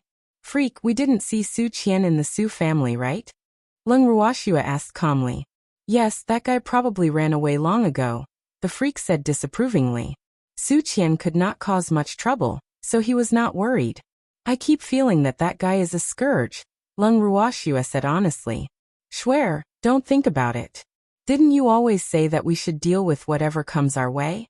It's just Su Qian. Don't take it to heart. That guy won't be able to achieve anything, the freak comforted. Okay. Leng Ruoxue nodded and changed the topic. The two of them talked about something else. 3 days later, Leng Ruoxue and the others arrived at Proud Cold City. Leng Shuang was exceptionally happy to see Leng Ruoxue and arranged for them to stay in the Snowfall Garden. In the garden of the Snowfall Garden, Leng Shuang pulled Leng Ruoxue affectionately and kept asking questions. Then, she chatted with her about the Leng family's recent situation. Leng Qianye, who had rushed over, deliberately put on a straight face and walked into the Snowfall Garden. He sat down opposite Leng Ruoxue. The two of them looked at each other without saying anything. After some time, Little Schwer, are you here to see me? Leng Qianye couldn't help but ask when he saw that Leng Ruoxue ignored him after sitting down for a long time. No, Leng Ruoxue said honestly. You, Little Schwer, you're a bad person. To think that I've been thinking about you guys. Boo. I'm really too sad. Leng Qianye wiped his tears and said aggrievedly. Are you here to see your sister, Sister Schwer? Leng Shuang asked curiously. Not really. Leng Ruoxue shook her head. Little Schwer, are you here to see my grandfather? Leng Qianye guessed with jealousy. Even though he hadn't gotten Leng Ruoxue's answer, he was already jealous. I'm not here to see the Leng family, Leng Ruoxue said helplessly. If you're not here to see our Leng family, are you here to kill us? Leng Qianye said half-jokingly. He even felt that Little Schwer was getting better at keeping people in suspense. That's right. I'm here to kill the Leng family, Leng Ruoxue said with a smile. Leng Qianye and Leng Shuang were stunned for a moment before they reacted. Sister Schwer, stop joking. Isn't Leng Xing's bloodline already dead? How would the Leng family dare to provoke you? Leng Shuang chuckled. No one in the Leng family dared to provoke Leng Ruoxue now. They were afraid of her. Little Schwer, even though you don't like the Leng family, you have to have a good reason to kill them. After all, the Leng family has a bloodline connection with you. Leng Qianye reminded her helplessly. If Little Schwer killed a few members of the Leng family for no reason, it would probably be difficult to explain to eldest grandpa. Of course, it would be different if there was enough reason. Leng Shuang was speechless after hearing Leng Qianye's words. She thought to herself, your lineage is really protective of your children. It's fine as long as you have a reason to kill your own clansmen. I wonder who provoked Sister Schwer again. Don't worry, every debt has its debtor. Although my motto has always been to eliminate the root of the problem, I won't do that on your account. I only kill those who deserve to die in the Leng family, Leng Ruoxue said very respectfully. Sister Schwer, who do you want to kill? Leng Shuang asked in confusion. The family head and elders had strictly ordered the clansmen to stay away from Leng Ruoxue and not take the initiative to provoke her. How could anyone anger Sister Schwer? She really didn't understand. One called Leng Hua. Leng Ruoxue said softly. Leng Hua? What did he do? Leng Qianye asked in confusion. As far as he knew, Leng Hua had never left the clan. How did he provoke little Shuer? He got the Su family, the Qi family, the Bai family, and the Zhao family to besiege my servants. Oh right. I forgot to tell you that I've already gotten rid of the third butler of the Leng family who worked for him. Leng Ruoxue said calmly. Leng Hua was the person behind the scenes who had read Leng Qing and the others' minds, so she naturally wouldn't let him off. Ah, you mean the Luo family? Leng Shuang was surprised. It was no secret in the vast Heaven continent that the Luo family had been annexed by the Su family and a few other families, so she had naturally heard about it. Yes. Leng Ruoxue nodded. Little Shuer, not many people know that the Luo family is your servant, right? Leng Qianye asked thoughtfully. Yes. Leng Ruoxue nodded. In that case, how could Leng Hua know about this? Although that old fellow isn't too obedient, he rarely leaves the forbidden area all these years.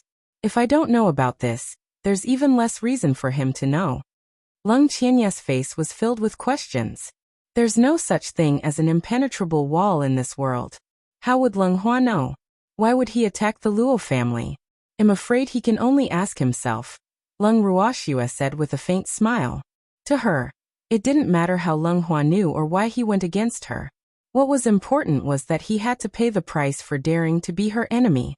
Little Shuer, I really can't think of a reason for Leng Hua to do this. What can he gain from dealing with your servant? Leng Qianye frowned. I'm afraid he can only ask himself. Leng Ruoxue said lightly. Yes, let's ask him together. Leng Qianye stood up and said. No need. I can find him myself. Leng Ruoxue refused. Leng Qianye was the grand elder of the Leng family. Although she didn't recognize the Leng family, she had to consider his position. All right then. However, I'm the only one who can bring you in. Leng Qianye said proudly. He knew how stubborn little Shuer was, so he didn't force her. In addition, he had to tell his grandfather about this early, so that things wouldn't get out of hand. Not necessarily. I can barge in. Leng Ruoxue said calmly when she saw the smug expression on Leng Qianye's face.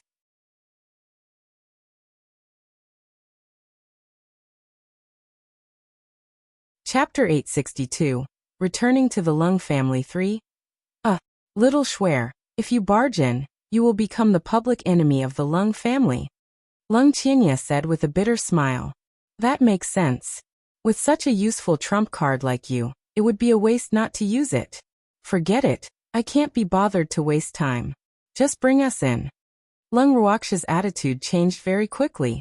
Little Shuer, has anyone ever said that you're bad?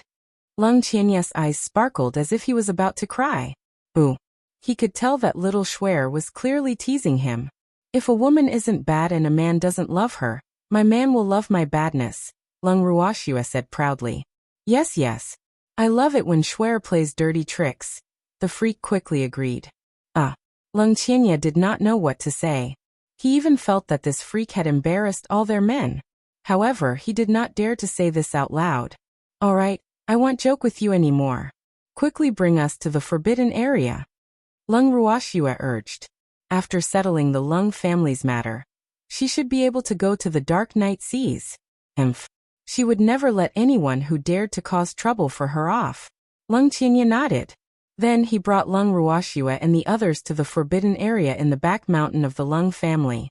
After telling them where Leng Hua lived, he went straight to report this matter to his grandfather. Leng Ruoxue stood at the door of Leng Hua's room and thought to herself. The room in front of her was made of wood. She didn't know if it could withstand the burning of her intrinsic flame. Oh, she could test the temperature of her flame while she was at it. Thinking of this, Leng Ruoxue released a fire attribute mystic energy without hesitation. As soon as the fiery red mystic energy touched the wooden house, it immediately burned. At this moment, Leng Hua was sleeping in his room, completely unaware of the outside world. It was only when the smoke choked his nose that he was woken up. Leng Hua opened his eyes, but there was black smoke lingering in the room, and he couldn't see anything at all. Moreover, his eyes were choking with smoke and tears. Suddenly, there was a loud thunk. and the flaming roof beam fell off, right into his lap. Leng cried out in pain and frustration. Damn it, how could his room be on fire? Had no one noticed? Leng Hua struggled to get up from the bed and took a healing pill. However, after taking the pill, the injury on his leg showed no signs of improving. This made him even more depressed. With no other choice, Leng Hua dragged his injured leg, fumbled, found the door, and broke out. As soon as Leng Hua left the room, the house collapsed. Miss, this old thing is quite lucky. He actually didn't die. Feng De looked at Leng Hua, who was in a sorry state and still had flames burning on his clothes, and couldn't help but gloat. Damn it, who are you? Did you set this fire?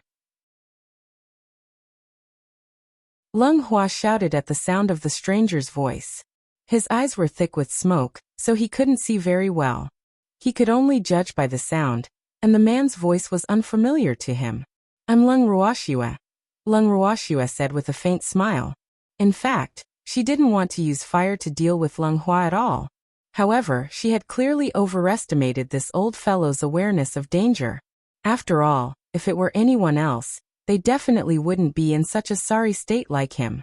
Leng Ruoxue, you killed so many members of the Leng family, and you still dare to come back? Leng Hua immediately exploded when he heard Leng Ruoxue's name. In the Leng family now, Leng Ruoxue was probably the most famous. The members of the Leng family might not know their ancestors, but everyone knew Leng Ruoxue's name. Why wouldn't I dare to come back? I'm doing a good deed by getting rid of trash for your Leng family. By the way, you haven't even paid me for my labor. Leng Ruoxue said with a wicked smile. Leng Ruoxue, you still want labor fees? Leng Hua was furious. This Leng Ruoxue was really more shameless than he knew. Not only was she not hunted down by the Leng family after killing a member of the Leng family, but she even dared to enter the house and ask for labor fees. She was really too much. Why not? But don't worry, I'll include your share, Leng Ruoxue said angrily. What do you mean? Leng Hua was shocked and forced himself to be calm. Don't you know what I mean? Then you at least know what you've done, right? Leng Ruoxue said with a faint smile. I don't understand what you're talking about. I've been cultivating in the forbidden area.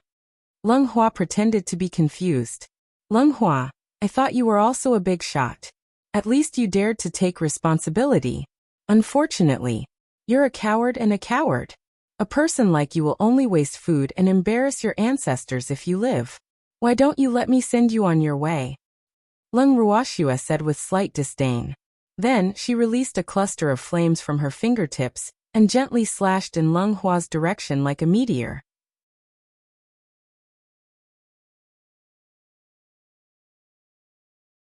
Chapter 863. Duel in the Arena, 1. The fiery meteor was extremely fast, but just as it was about to hit Leng Hua, it collided with a white light and fell to the ground. Who dares to cause trouble in the Leng family? When the two mystic energies collided, a questioning voice sounded at the same time. Swoosh, swoosh, swoosh. Several figures appeared in the void one after another.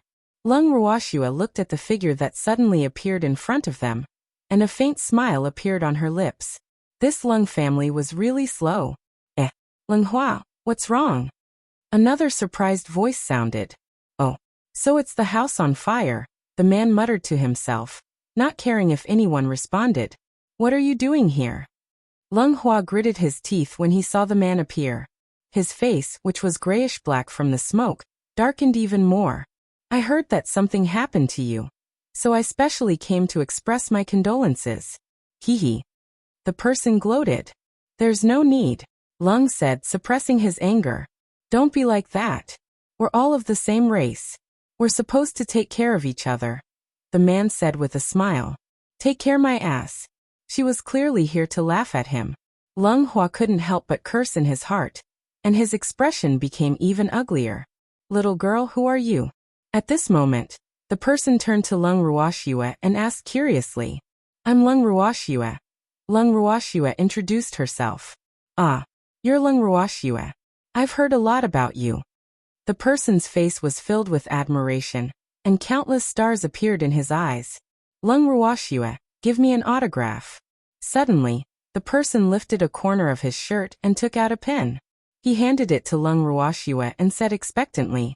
Leng Ruoxue raised her eyebrows slightly and looked at the kind-looking old man in front of her. She couldn't help but wonder if this old man was really so out of line, or if his reaction was slow. However, according to her guess, the possibility of him doing it on purpose was very high. Don't worship me, I'm just a legend, Leng Ruoxue said calmly, looking as arrogant as she could. Hehe. I have to worship you.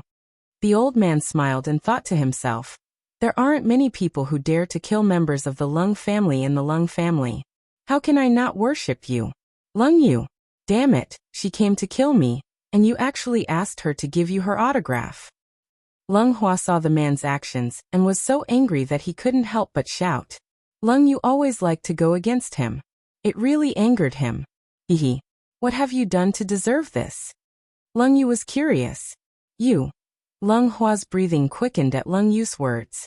He was clearly furious. Leng Hua, calm down. You can't die. Otherwise, you'll feel uneasy. Leng Yu quickly comforted her. How dare you kill people in our Leng family's forbidden area? At this moment, someone who was closer to Leng Hua said. I only kill those who deserve to be killed, Leng Ruoxue said calmly, her beautiful eyes turning to the old men protecting Leng Hua in the middle. These old men must have a good relationship with Leng Hua, because one of them had knocked away her mystic energy just now. Among the dozens of old men present, they were the closest to Leng Hua. Actually, Leng Hua did not have a good relationship with the Leng family. However, no matter how unlikable he was, he would still have a few like-minded friends. Therefore, those who were willing to protect him at this time were really the ones who were closest to him in the Leng family. As for the others, even if they came, they were just here to watch the show, just like Leng Yu. You sure talk big, girl, said another. Let's talk nicely. Don't bully the younger generation. Leng Ruoxue didn't speak, but Leng Yu tried to smooth things over. Leng Yu, do you have bad eyesight? I'm the one who was bullied. Leng Hua was so angry that he was about to vomit blood. It was fine if Leng Yu did not help him, but in this situation he was actually siding with an outsider. It was really outrageous. I'm just afraid that others will say that there are so many of us bullying a little child, Leng Yu said aggrievedly, tears still flickering in his eyes. Shut up. The more Leng Hua listened, the angrier he became. It was obvious that the other party had more people. You said it. Leng Yu was really obedient. He really stopped talking after telling her to shut up. The atmosphere suddenly became oppressive. I came here today to kill Leng Hua. Whoever wants to help him is my enemy. Don't waste time and attack together. Seeing that no one was speaking, Leng Ruoxue looked around at everyone and said bluntly, After hearing Leng Ruoxue's words, everyone present had different thoughts. Some admired her courage, but most of them felt that she was too arrogant. Little girl, I'll teach you a lesson on behalf of your ancestors today, lest you don't know your place. The first person to speak up for Leng Hua said angrily. Old man, haven't you heard that the bird that sticks out gets shot? Leng Hua isn't even going to attack, but you're going to stand up for him. Leng Ruoxue chuckled, hinting that Leng Hua was a coward. Leng Ruoxue, can't you see that I'm injured? Leng Hua couldn't help but defend. As a mystic supremacy, what are those injuries? However, even if someone stands up for you, you're dead today, Leng Ruoxue said disdainfully. Miss, leave this old turtle to me. Cheng Wu said. Okay. Leng Ruoxue nodded. Old turtle die. Cheng Wu gathered his mystic energy and attacked Leng Hua with a light blue mystic technique. Leng Hua dodged quickly. However, because he was injured and could not move his legs, he was still hit by Cheng Wu's mystic technique. Leng Hua. The person surrounding Leng Hua quickly shielded him and faced Cheng Wu. However, Cheng Wu did not continue fighting with him because his opponent was Leng Hua. Therefore, he specially found an opportunity to attack Leng Hua. Light blue and green mystic techniques were released from his palms continuously. Not long after, Leng Hua was injured even more. It was a tragic sight. The few old men who were helping Leng Hua were quickly pestered by Fengda and the others. They could not spare any time to help Leng Hua.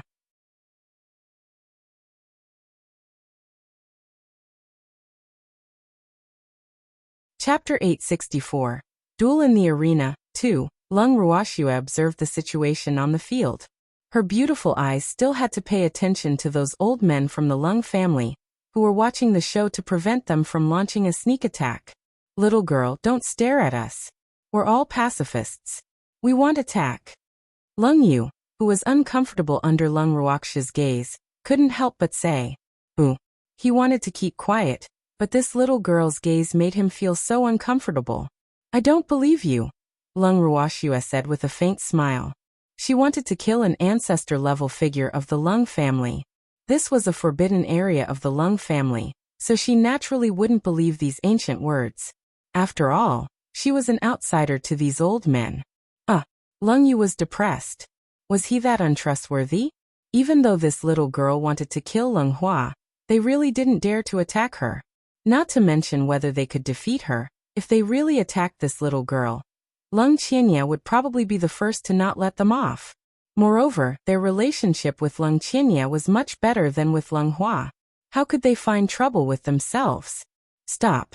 At this moment, an imposing roar entered everyone's ears. Then, a few more figures appeared in the void. Leng Yu and the others were shocked when they heard this roar. They thought to themselves, the ancestors are here. Leng Hua's life is probably saved. However, Leng Ruoxue and the others did not react to this voice. As for Cheng Wu and the others in the battle, they did not take it seriously. In their hearts, unless their miss ordered them to stop, no one else could command them. Damn it. The ancestors told you to stop. Leng Hua dodged Cheng Wu's attack in an extremely sorry state, and found a gap to shout. Fuck. The ancestors had already asked him to stop, but not only did this barbaric fellow not stop, but he even became more and more enthusiastic. He was really furious. That's your ancestor, not mine, Cheng Wu said disapprovingly, throwing the mystic technique in his hand at Leng Hua like water. Suddenly the wind and clouds changed. A terrifying mystic energy hit Cheng Wu, and Leng Hua took the opportunity to launch a sneak attack and knock Cheng Wu to the ground. Everything happened so quickly that Leng Ruoxue and the others had no time to react. When Leng Ruoxue and the others reacted, Cheng Wu had already fallen to the ground and was injured. Cheng Wu. Leng Ruoxue quickly ran to Cheng Wu's side, helped him up, and took out a pill to feed Cheng Wu. Miss him fine. Cheng Wu wiped the blood from the corner of his mouth, and looked at Leng Hua coldly. Ancestor, please help me. Leng Hua felt Cheng Wu's gaze and his heart trembled. He quickly sought protection from the ancestor. Leng Xiaoqing looked at Leng Hua and then at the injured Cheng Wu, feeling a little apologetic. After all, he had only attacked just now to make them stop. He did not want to hurt anyone, but Leng Hua had ruined things. Young man, are you all right? Leng Xiaoqing asked with concern. With my lady here, you won't die, Cheng Wu said coldly, his knife-like gaze glaring at Leng Hua. Young man, it's not good to be too angry. Leng Xiaoqing reminded him. She was also a little angry. After all, she felt that she had already lowered herself, but the young man in front of her still had such an attitude. This made her feel a little embarrassed. Who are you? Leng Ruoxue narrowed her eyes and asked calmly. However, seeing him standing with that cheap ancestor, she already knew. Little girl, you should call me old ancestor, Leng Xiaoqing said patiently. For the sake of her younger brother, she knew that she couldn't argue with this girl. However, she couldn't let her kill another member of the Leng family. You're Leng Hua's ancestor, not mine, Leng Ruoxue said lightly. Whoever dared to hurt her was her enemy. Hehe. The little girl has a temper. She's even angry with me, Leng Xiaoqing teased as she glanced at her younger brother. Do you want to stop me from killing Leng Hua? Leng Ruoxue asked bluntly. Little girl, you've already killed many members of the Leng family. You can't kill anymore. We're all family. I'll make the decision now and help you mediate, okay? Leng Xiaoqing asked kindly. Not good. Leng Hua must die. I won't let go of anyone who helps Leng Hua, Leng Ruoxue said without giving him face. Second brother, this little girl's temper is exactly the same as yours. Tell me what to do now. Leng Xiaoqing kicked the ball into Leng Xiaoyu's hand and said. Leng Xiaoyu looked at the stubborn Leng Ruoxue, and then glanced at Leng Hua. He was in a difficult position. He knew that if this matter was not handled well, the only relationship he had with this little girl would be damaged. Sigh. This girl's personality was too strong and she was protective. This matter would probably not be easy to clean up. However, it was really not worth it to ruin his friendship with this little girl for Leng Hua. Moreover, this matter was caused by Leng Hua in the first place. Even if he was really killed by little Schwer, he deserved it. The biggest problem now was Big Brother's position. Even though Big Brother said that he would not pursue the matter last time, he knew that Big Brother still minded it a little. This time, Big Brother would probably not give in easily regarding Leng Hua's matter. After all, this concerned Big Brother's absolute authority in the Leng family. Big Brother, Leng Hua is your descendant and Leng Ruoxia is mine. We can't judge who's right and who's wrong. Why don't? Leng Xiaoyu said implicitly and only finished half of her sentence. You mean to let third brother decide? Leng Xiaoqing raised her eyebrows slightly. What I mean is, let them decide on the arena. Life and death are up to fate, Leng Xiaoyu said calmly.